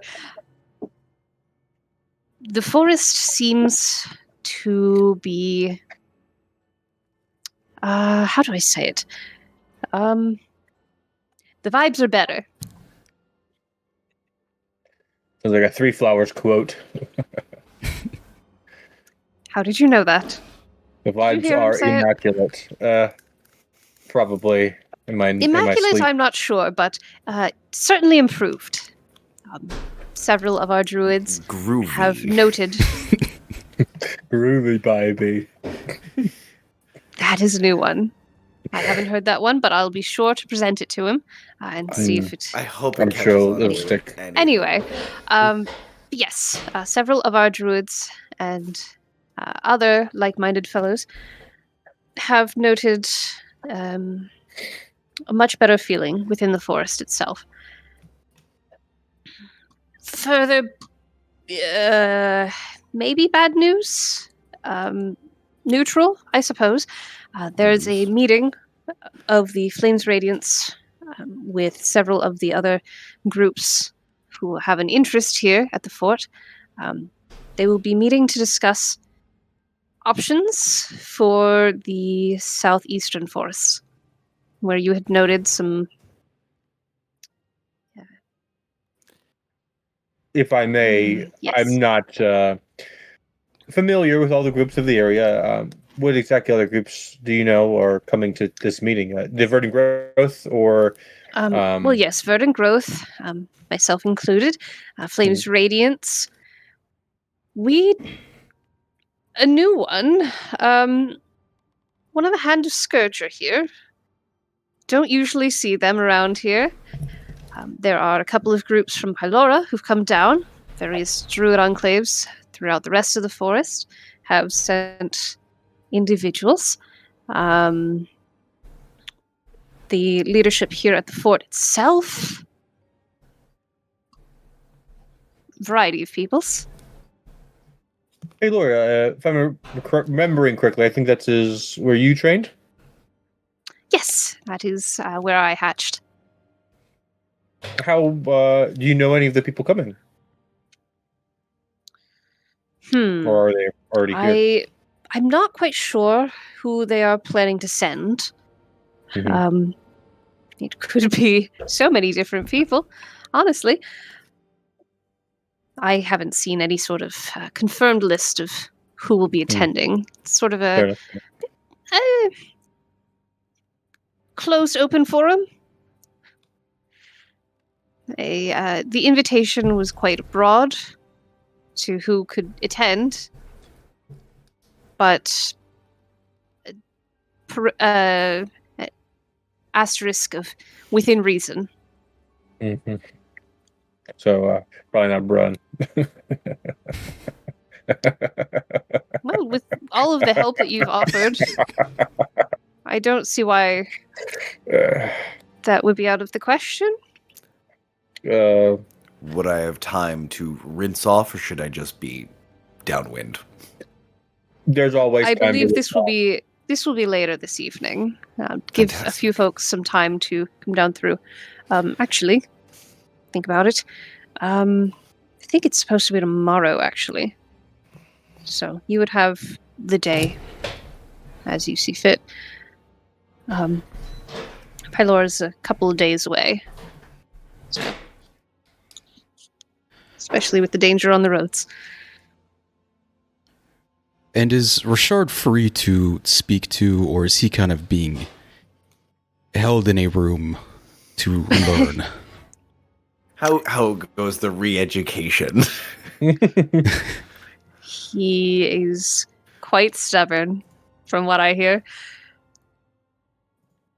I'm sure he could take a break, but there really are quite a few flaws in his methodology that he seems to have picked up from this Phoenix University. Yes, he likes to use people as bait.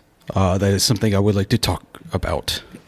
Oh dear. Okay, that's rather frowned upon in general.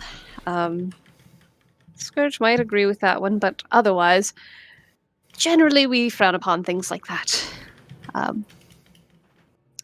suppose consensual bait would be all right, but that's a very case-specific situation, I think. And this is now the second time Duncan has heard the word Hand of Scourge. Can I do a history or religion check to see if I know anything about them? You could do a religion. Perfect, thank you. Do a religion. I prefer religion. That is 17 plus 3 for a 20. Hand of Scourge. Derek, do you wanna take over here? They sound like really nice people, so I'm expecting that like they're just a really groovy baby kind of group. Super Oh, sweet. you're shaking your head. No, super sweet. They come with baked goods wherever they enter. There's like a bunch of Little Red Riding Hoods. Hand of Scourge. What do I know? Hand of Scourge. So they came to terms after a fungal growth. Their head entity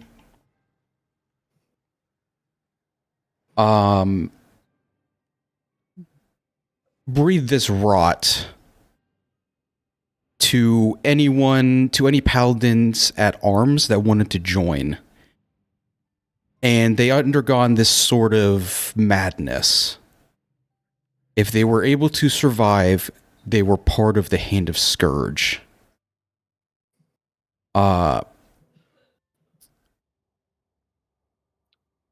They look to spread decay and sickness. And whatever survives is what is allowed to stay. Opposite of Flame's Radiance. Flame's Radiance just burns everything. Mm-hmm.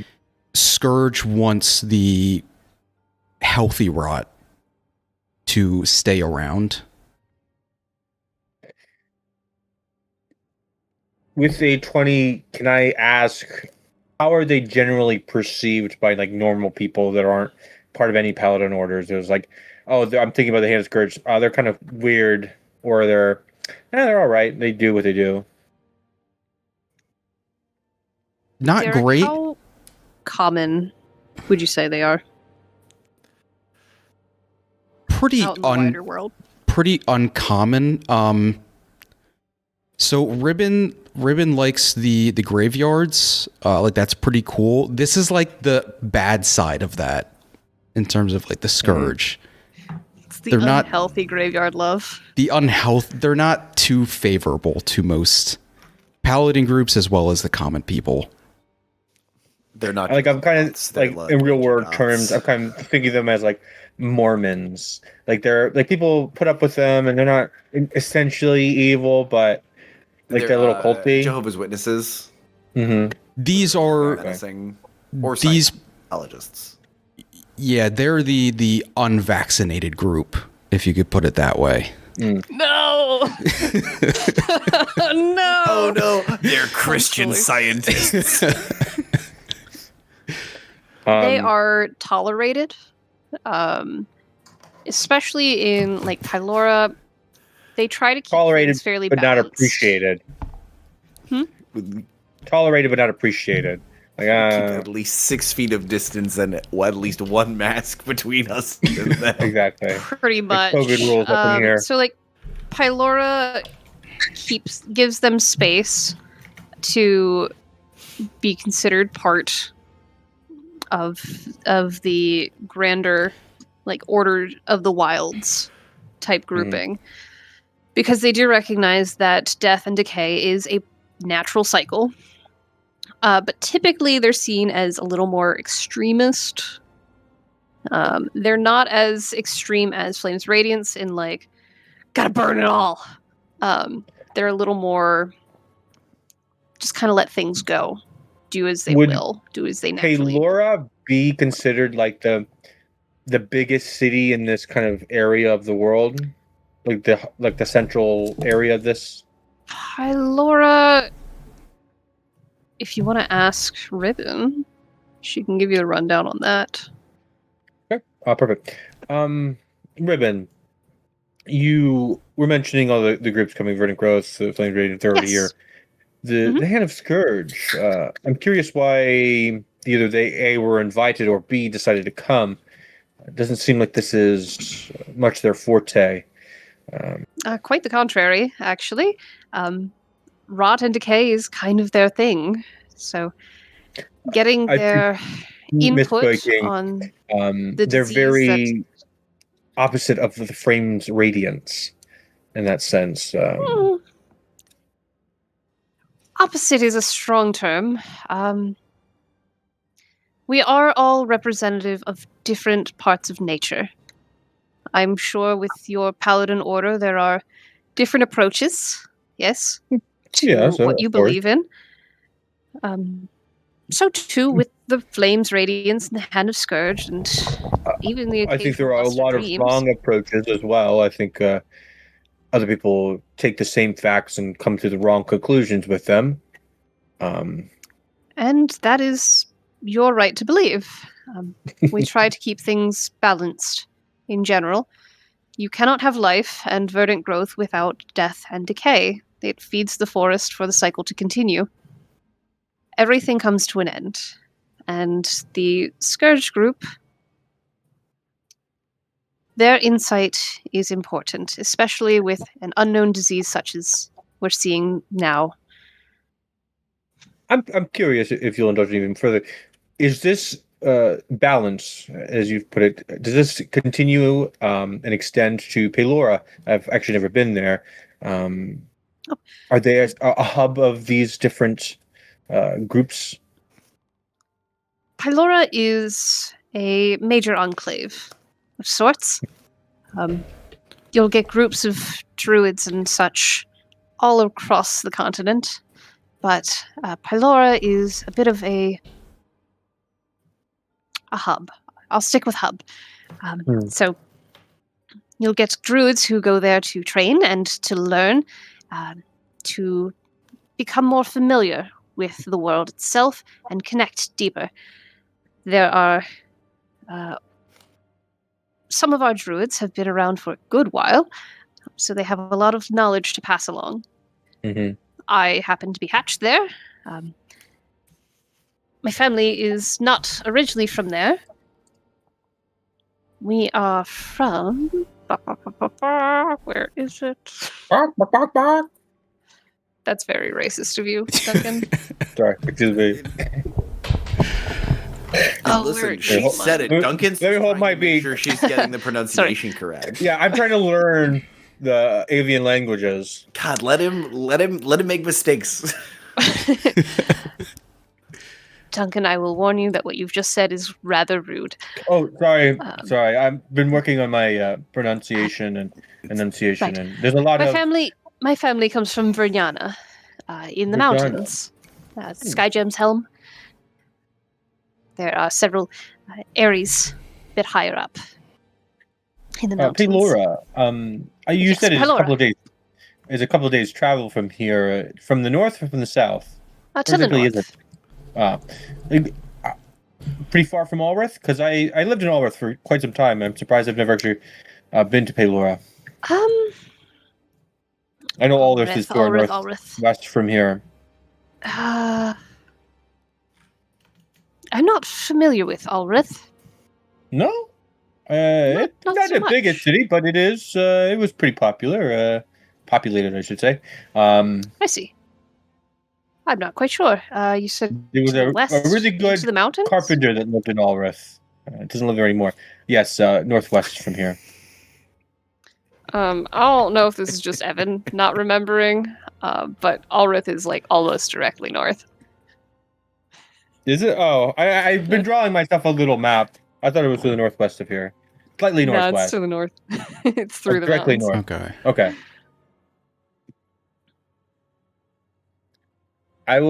Can we canonize that Fort Isengard is ever so slightly east of Alrith, so that the northwest statement stands?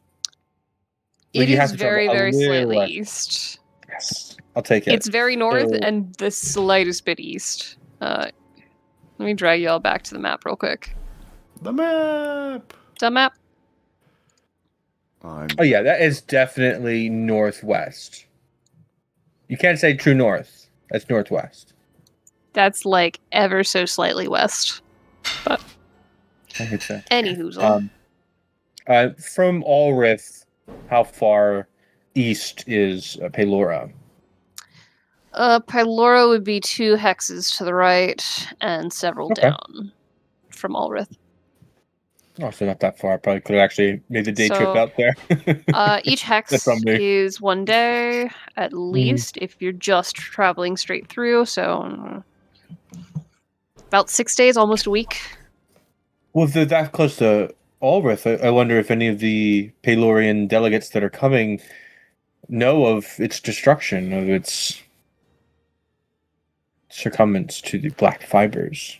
That kind of looking at my. It might be the best way to get them on side. More so, I wonder if any survivors from Alrith made their way over to Peloria if it's not that far away. Perhaps there a word on Kevin and the children, and Brent, I know your nephew, I believe, was in Alrith. Kind of making my voice a little bit lower during the attack. Well, I couldn't tell you until tomorrow, at least. I'm sure there will be introductions when everyone has arrived. We should be seeing an influx of folks coming in. You may have to share some of the ground. Though, again, I'll make the offer to all of you. You have done a good service. We do have a few cots in the barracks if you would like to sleep inside. I understand wanting to stay out, but you seemed a little uncomfortable in your sleep, so. As long as it's not in the same barracks as Richard, I may take you up on that. I don't know if he would sleep inside. And that is his prerogative.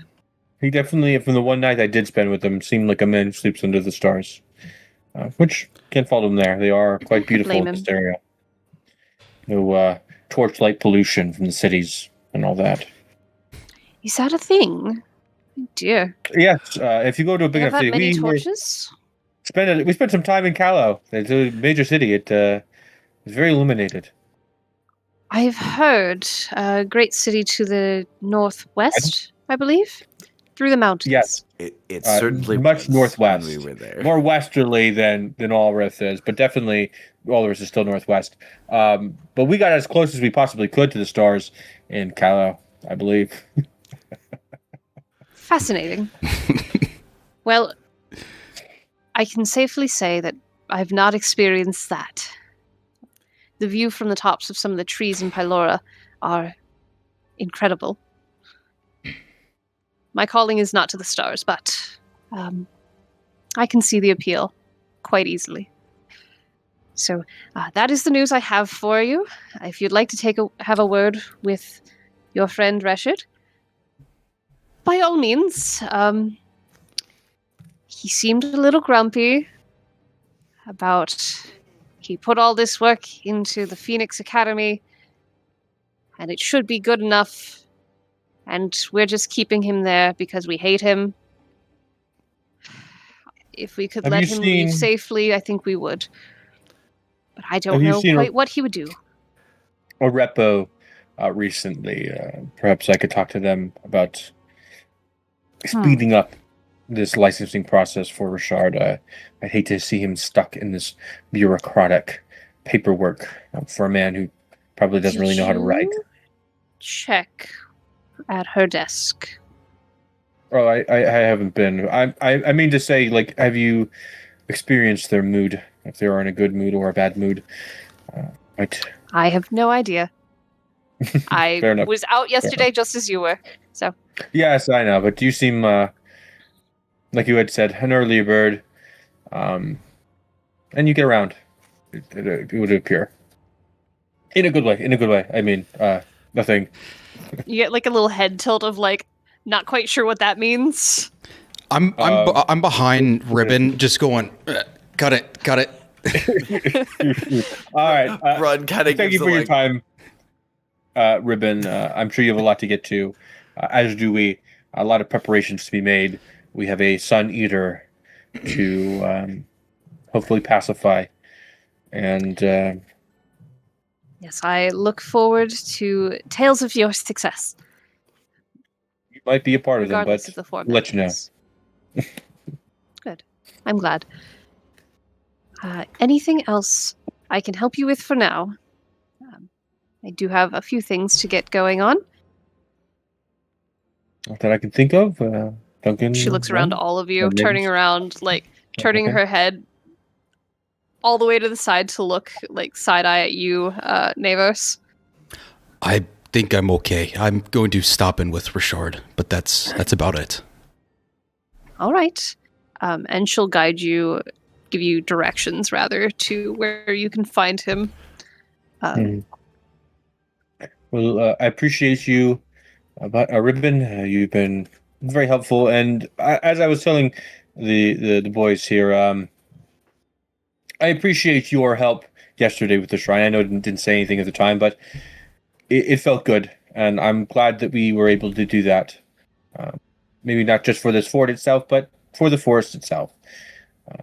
It feels good to help. It does feel good. It is lovely to know there are some people such as yourselves who care a little bit more about the greater world around them rather than just themselves. We've had a few traders and folks from cities come through who don't seem to share that sentiment quite as much. It's refreshing. The dying thing, but we'll leave it at that. I bid you adieu. Perhaps we can improve. Good luck. I hope to see you later. Good luck to you. And you. All right. What would we like to do today? I'm going to see Arepo, see if I can help Richard, possibly get this a weaver to, and I'll kind of take the moss whoever has it. I'll take it from them to see if I can get this strung into nets that'll help us. I'm gonna have a quick little talk with Richard. See if we can get his mood up a little bit.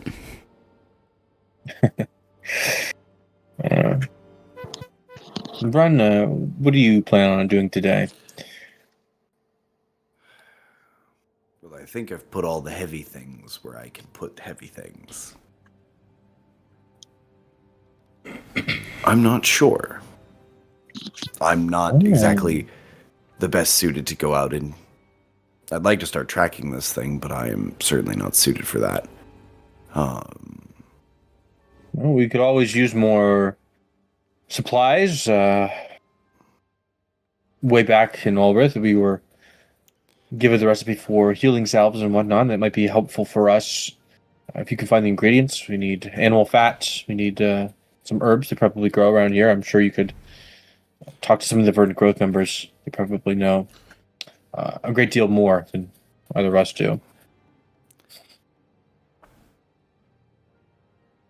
I think I can work on that.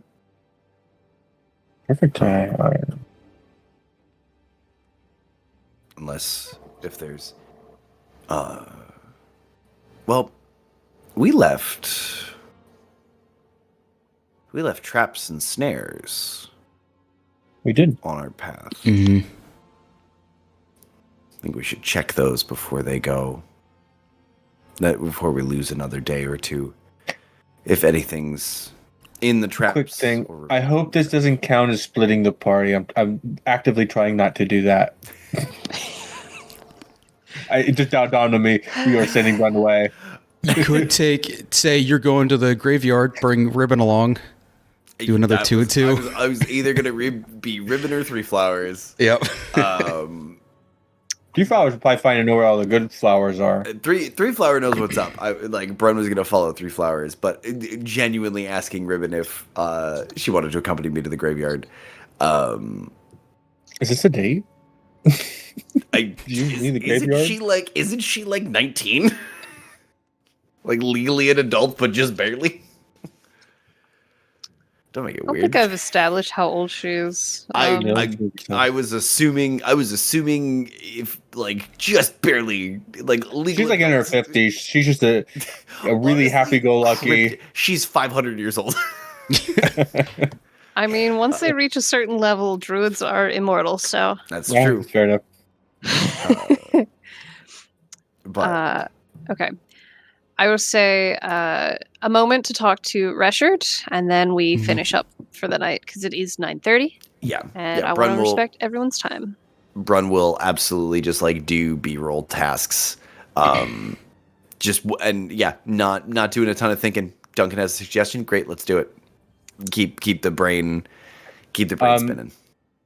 We can, if it's okay, avoid the whole talking. I just want to find a weaver if I can. I'd like to roll for a weaver to see if I can get these moss turned into net, and then we can have Navis talk to Duncan or Richard.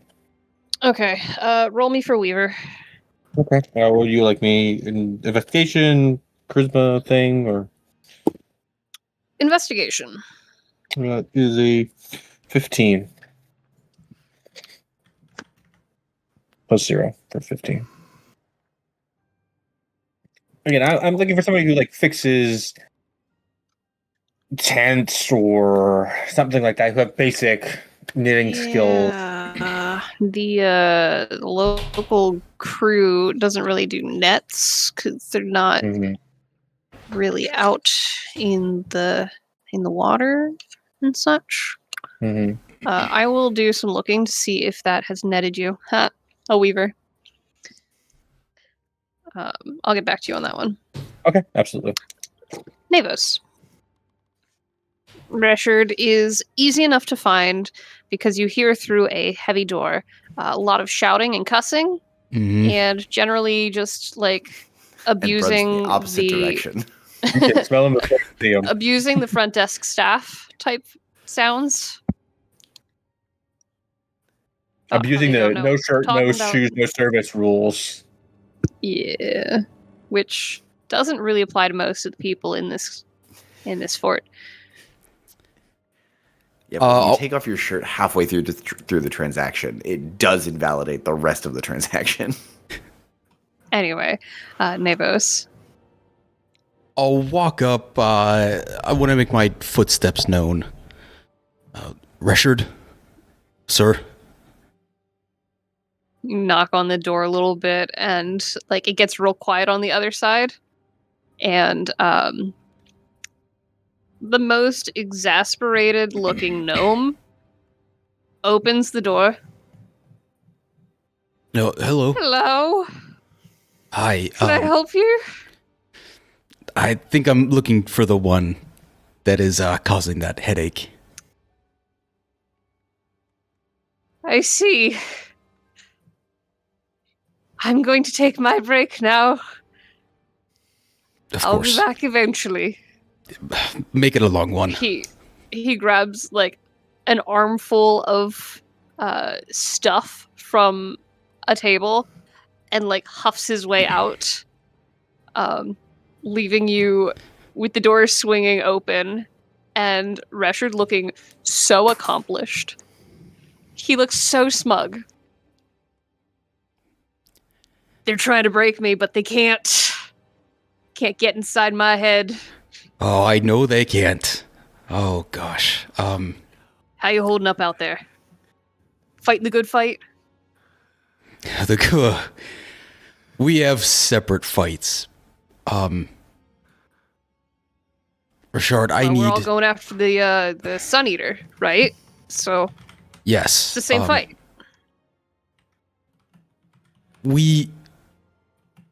How's it been going? Keeps his feet up on the desk.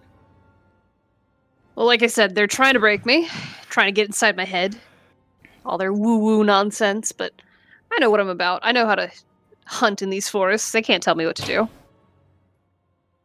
I know. You have your own knowledge.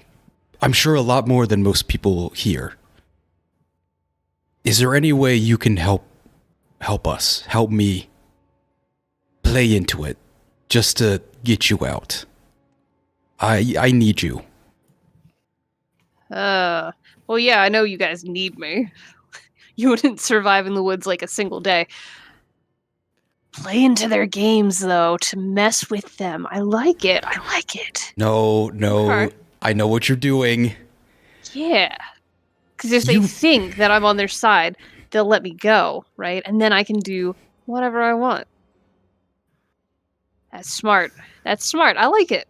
And he's got his feet up on the desk. He's leaned back, kind of like, yes, yes. Stroking his mustache a little bit. You know think I what could do they're that. you know what they're looking for. Well, yeah. I believe in you, but we gotta push through this. Man, how long has it been since I've seen the outside? Feels You like haven't weeks. gone out. They haven't let you outside? I mean, they said I could leave, but like, that's just what they want, right? They're just trying to get rid of me, so they can deny my license. So Okay. I haven't given in. We need to talk about some of these conspiracies later. They really don't there's like no- me pissing in the corner. So I no started going on the wall. no. I walk outside. I'm just This is- marking my I leave. territory. Tom Hanks, the terminal with Richard. He can't leave or they'll arrest he him. can't leave until they certify that. So he his just degree's starts from an breaking actual shit and starts building new university. things. He's gonna get hired by the cook, but they're gonna bring the food to him to cook it. He's just sitting there eating ketchup on crackers. Collecting copper pieces that they use to like. So how long shape has up it the been? furniture. Nevos, how long have they kept me in here? I've lost track. Like 2 days? It hasn't. Have you washed your? You don't wash your hands. I don't know why I'm asking. I extend. You know, that's very rude of you. I told you already, we have manners out here. I expect that kind of behavior from Duncan. But, Nevos, come on. We wash You're- our hands. Just with because I called you a something. freak and your kid and was going to use them as bait. I'm gonna let that one Water pass. under the bridge. You need water. I'm sorry.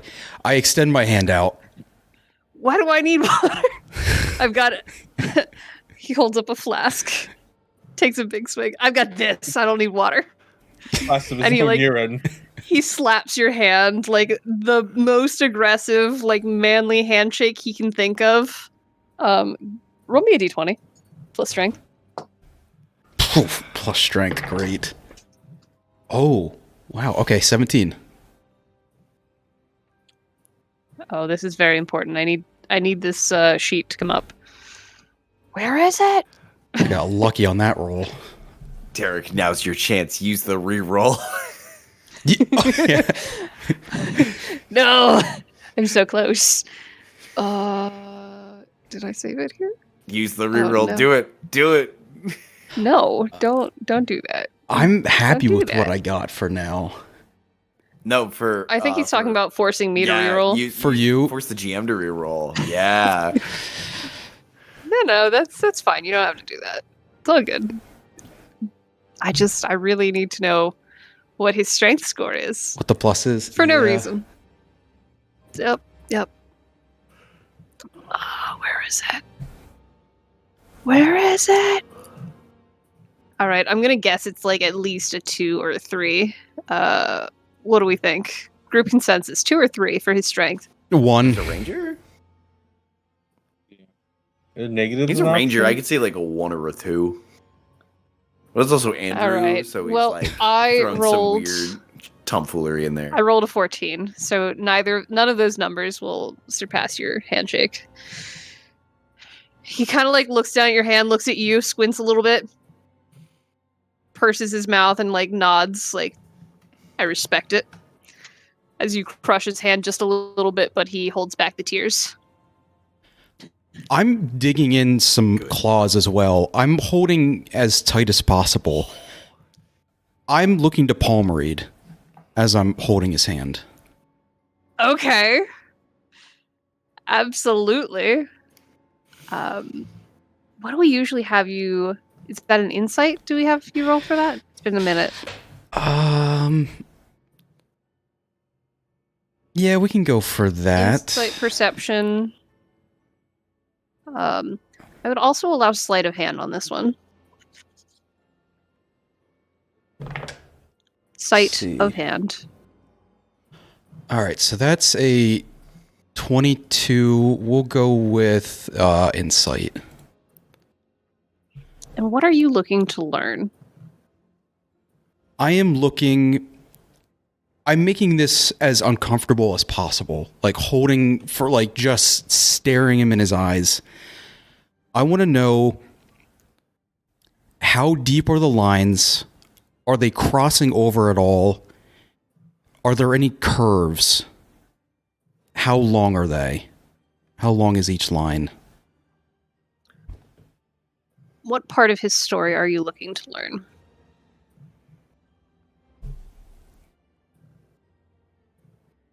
Like, what are you trying to discover about him? Oh, I'm trying to discover Or how much I can trust him.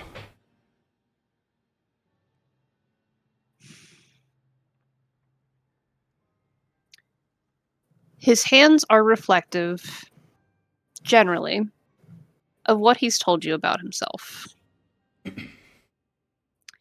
They're not quite as tough and calloused as he might want you to believe. He does not have 80 grit sandpaper hands. He's more of like a 120 grit. So he has lived life outdoors. There are scars. There are calluses where you would expect them, especially on his bow hand. Does he use a bow? I think he does. I don't remember. I haven't seen him fight. Yeah. I mean, he fought with you guys. But he did. I do believe he has a bow. In the graveyard. He's clearly used his weapon, whatever it happens to be. There are some signs that he has exaggerated what he's told you. Maybe his experience, maybe how long he's been at this. You're not quite sure. Looking into his eyes, you see there is a tiredness in them. You're not sure how well he slept. Did he stay up out of spite? Maybe.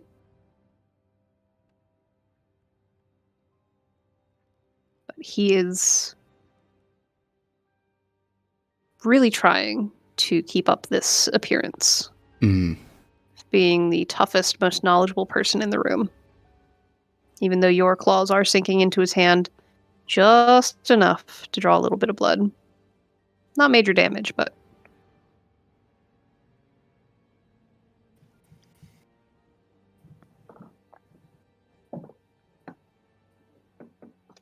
Does that answer your question?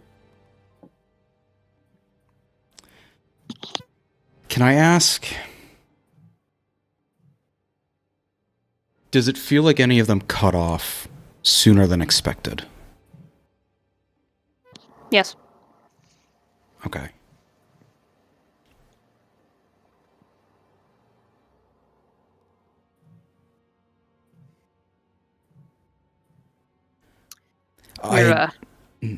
Got a strong grip there, Navos.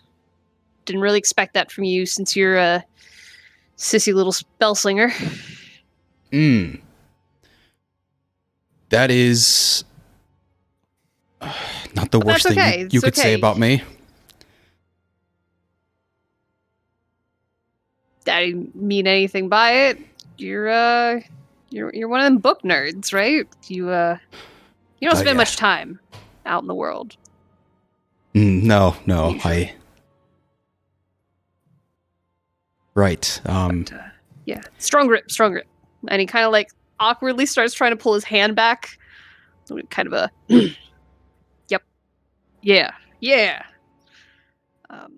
So yeah. I'll play along. I'm gonna get in their heads, right? They're trying to get in my head. I'll get in their heads, and they'll let me out, and we can go kill us a sun eater, right? Yeah, we'll get there. Scowling a little bit, I'll release my hand. Let up. Like, wipes his hand on his pants a little bit to try and get rid of the blood real quick. Let up eventually. Yeah, I gotta play it cool. Can't let them think that they've won.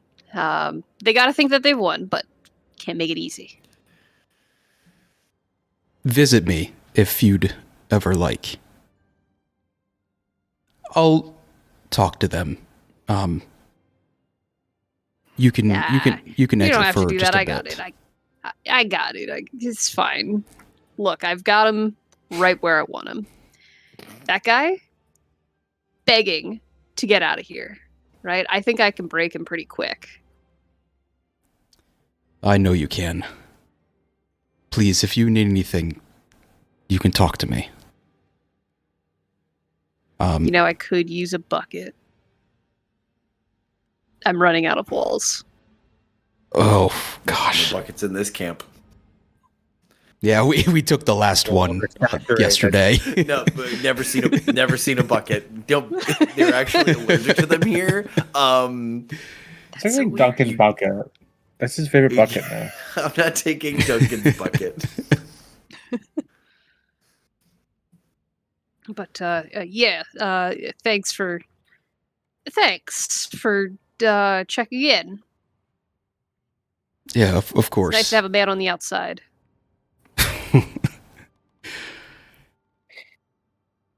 I'm gonna walk out. Let him sit there. Can't let them see us talking. They'll know too much. And he kicks back in the chair again, back on two legs, feet up on the table. Very disrespectful to the woodwork. Yeah, but this guy's so cool.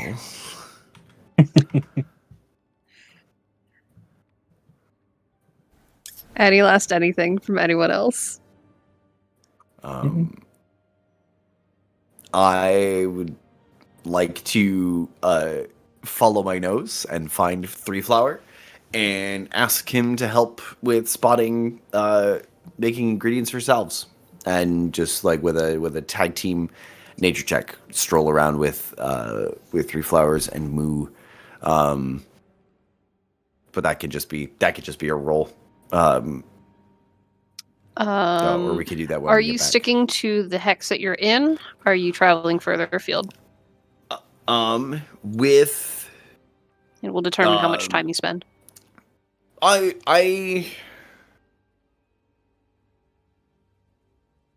spend up until lunchtime. Spend most of the morning doing it. Yeah, 20 minutes looking. That'll satisfy Duncan, I think. Brun's task oriented today, so he's just kind of vibing with Three Flowers. So I think mostly on the hex we're in, unless Three Flower knows of a good spot within one hex of us, and then he knows of a good spot. I'm just ready for the Brun and Three Flowers. Dude, where's my cart movie? Okay. What does mine say? So if you talk to Three What's Flower, your sigil say? if you talk to Three Flower, he doesn't recognize the plants that you are familiar with as far as your recipe goes, but he can guide you in finding a substitute that should do. Heard. So if you would like to go ahead and roll me your survival. Sure can. With advantage, because he's helping you. Yeah, because I got my... The boy. With disadvantage, because he is wasted now. He's not high. Surprising, most of all to him. See, I would figure him awake and bake kind of man. Yeah, no, at this point, I've done all this exercise and I've gone and found him, and I'm just I'm just walking up. I'm ready. Of him. You find him for the afternoon, after lunch and whatnot. I'll say, how's that? Yeah. And in your efforts, you said you got an 18? Yep. You are able to find a patch of plants that he identifies for you. He's like, these should do. The healers occasionally ask us to collect some of this. So I suspect that it would work just as well. You may want to talk to them a little bit, just to make sure of its preparation. But I suspect it should do just fine. Are you feeling all right after your adventures the other day? I'm still most curious to hear your accounts of this particular blend I've made. My half-leaf. My diminutive friend. It's very effective. You must have an incredible tolerance for it because it left me a little out of sorts. I wonder if it's because you're not a halfling.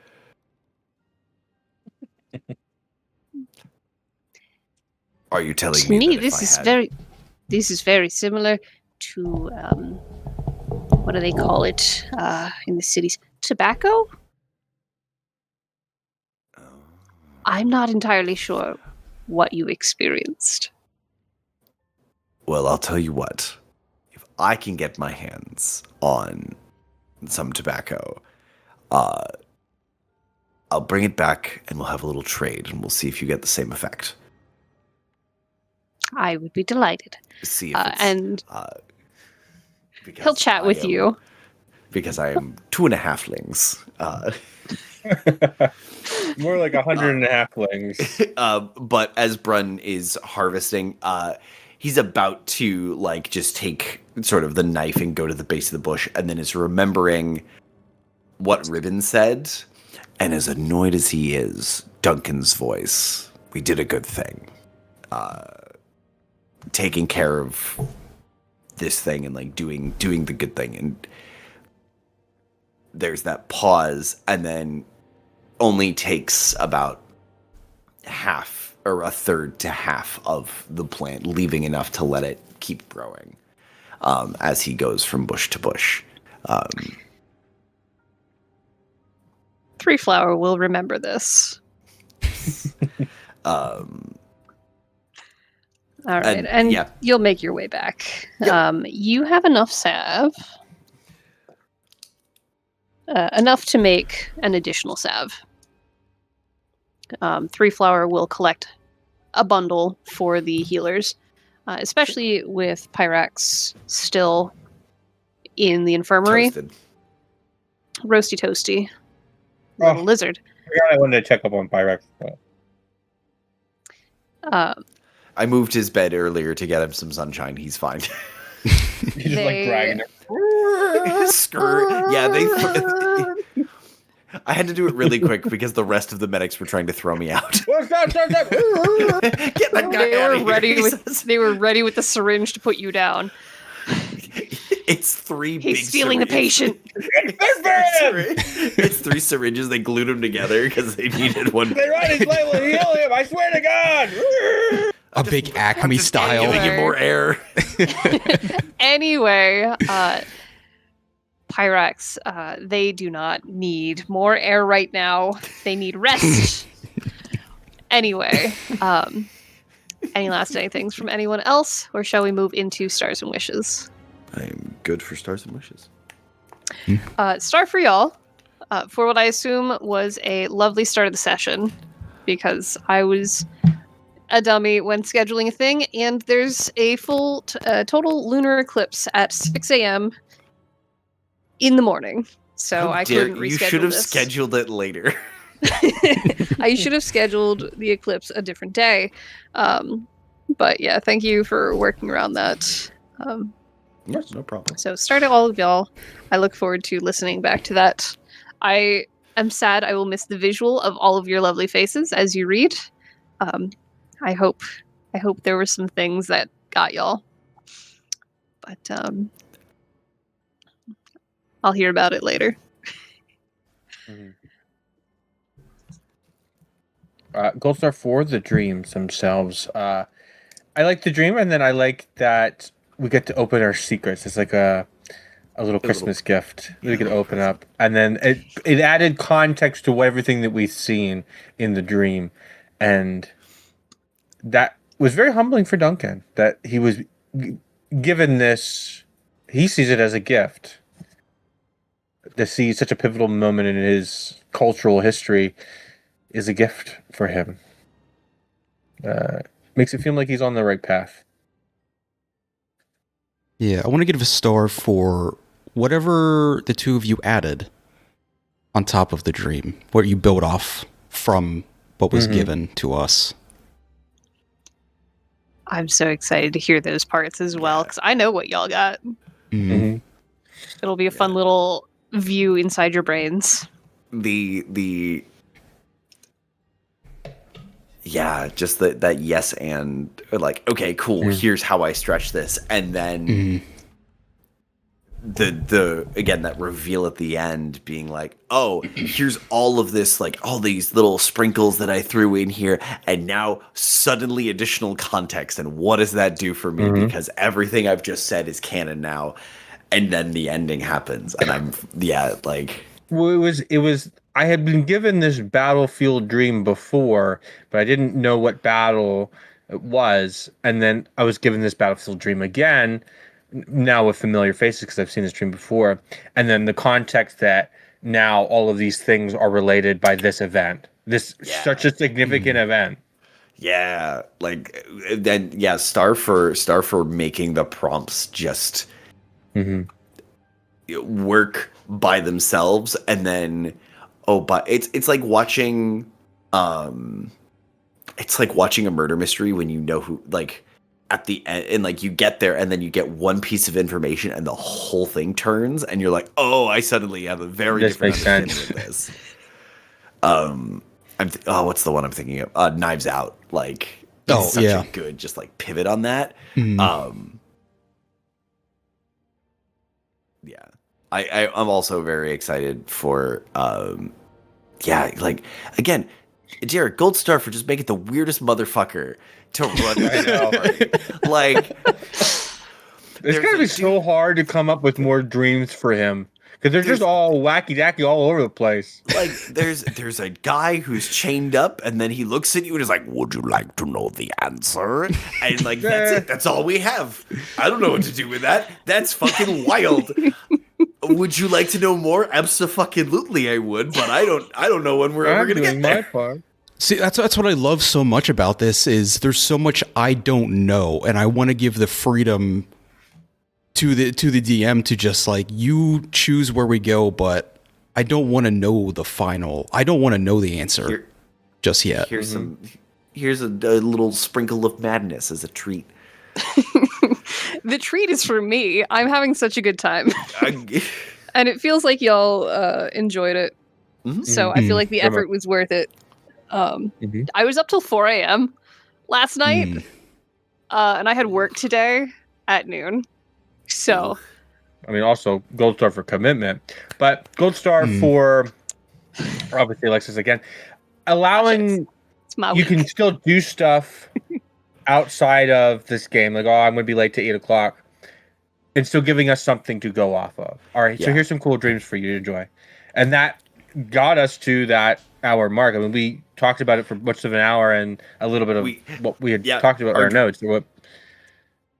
Yeah, the dreams took us like 20, 30 minutes, and then we were like, okay, so what the fuck was that about? Like, had just an entire like podcast, like a 10-minute podcast episode about it. We were like, that's what just happened here. And 3 white guys and a golden head. Yeah, there it is.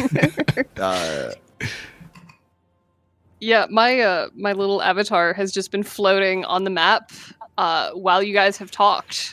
This entire time, even without me, so I was still there. Always watching. Always watching, Wazowski. Watching. Flossy Bear? Do y'all have any wishes? I wish to see Andrew again. I miss his face. Yeah. I mean, that's on him. For getting a medical procedure. I wish Andrew a speedy recovery. However, I wish him one too. I'll be here at this. If braving the woods.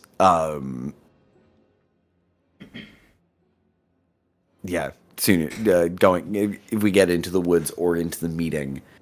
Because I'm very curious what this like. the mental image I have is ruined because Alex. I'm almost antsy. I hope that we get to do the meeting before we let Richard out, because I feel like he's going to be such a going to be a worse influential presence at said meeting. For sure. Yeah. On top of that, like the Hand of Scourges was not expecting it. That they may take advantage of what's going on, so we'll have to be careful with them. Yeah, I'm excited for like here we're on our monster hunting quest. Also, here's like just again like a little sprinkle of political infighting, and then you're gonna go out in the woods and go fight a solar beam owlbear. See you in a couple of days. Good luck, have fun, bye. Yeah. So a wish from me. I would like to see us get through the fight by the end of next week. So that we can go on with Derek's game the next week, and we don't have that weird like hanging in the middle of it. If we have to extend beyond next week, of course we will. But I think it will be easier to keep momentum going if we do it all in one fell swoop. I think y'all have done a lot of prep work. So I am confident that we can make it happen, even with time at the meeting. But I wish is to keep that in mind. Yes. For my game, by the way, I just want to throw in level 5 characters whenever you guys are set. If you want to just send that to me. Okay. Anything preferred or anything off limits? No, feel free. It'll be fantastic. A dungeon rescue. Ew. Okay. Dungeon rescue. That sounds like so. Pokemon. I'll be a tiefling. No. I haven't had any tieflings in so long, guys. I'm in withdrawal. That's true. Yeah, I'm trying to imagine when the next time Vox is going to pop up out of nowhere. Yeah. They're probably going to be at that meeting. Vox, we're starting it's probably Vox. No. No, I do like the idea. No.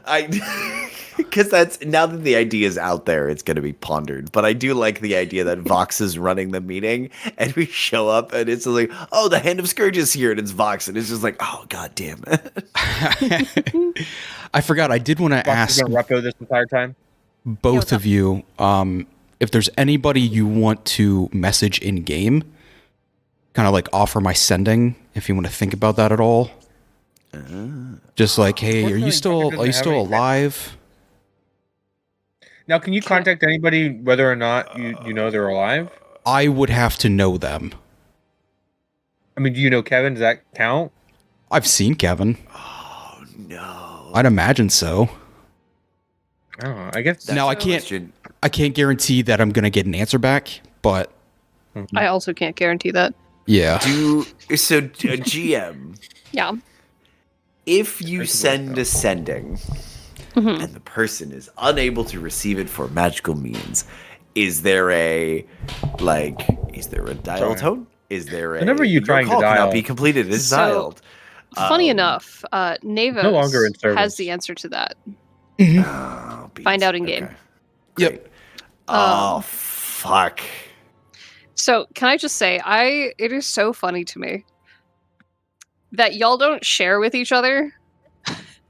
Like, you don't share the conversations you've had with other people outside the group. Like, you don't share the dreams that you've had. You don't share the messages you've sent.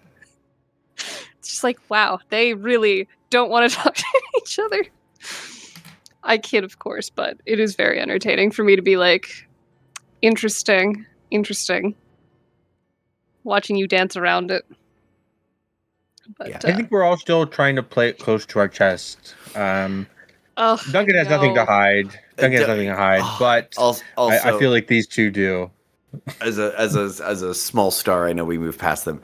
Duncan, the T, mwah, so good. Like what that a was so good, cute. what a like incredible like, and you kind of said it in the scene where it's like not forgiven, but there's is appreciative. And like maybe a little just like, hey, you did like kind of a you did good kid, but not condescending. And it like it made me feel warm and fuzzy in an incredible way. And Duncan at his heart is still a good guy. Duncan's a great dude. It's just very like this has sort of been the like working. Yeah, we're just throwing punches at each other. We're just coworkers, and that was the we're coworkers who are thrusted on this path, this destiny. He got a sign from his god, probably, I don't know, last night, and that kind of puts things in perspective. He is on the right path. These are the people he's supposed to be with. So to continue with good relations, he's going to try his damnedest, which is going to be very hard sometimes, especially with Brun and especially with Richard, to be a nice fella. You're going to make it. He's not going to be successful all the time, but when he can, unit cohesion is still his number one priority. Yeah. That's how we get through this. That's how we become a little soldiers, and we do the good fight. Unit cohesion. That's the key to it all. Yeah. It takes the form of a cup of morning tea. It takes the form of a cup of morning tea. DM. I'd offer you another hand, but I only had one. Yes, we're done. One last question. So speaking of not sharing the dreams, once you listen back, I'm curious what you think I would remember. Is it a case of what I entered? Do I remember this, or is this a case of like, since I sent a message to Lyric, I'm not writing down in the journal? Is that all just kind of sinking away as soon as I wake up? And it's like, if you're not writing this down within 5 minutes, you've got nothing. Ooh, fascinating question. I will think on that. Okay. After I've had a bit to have a listen. Go through. Yep. Okay. Gonna consult the tapes for real. Consult the records. All right. Well, barring any other stars or wishes, thank you all for joining me tonight. Thank you for being a table that I can trust to continue play without me and keep things moving. Yeah. Honestly, sometimes it's more interesting when you're not here and we're allowed to do whatever we want. It's like, what are we allowed to do? Let's just keep pushing the envelope. Yeah, it's so fun. What would you let me loose in the cockpit and I could just push all the buttons? Curtis, you're not allowed in the cockpit because you're colorblind. That's very true. I'm sad about it. Thanks. But no, like it is so incredible to know that I can trust y'all to keep things moving. And like I love that you guys continue to play around a little bit more and a little bit more each time I give you some freedom. Will there come a day where I'm just like, actually, guys, full pause, hold up.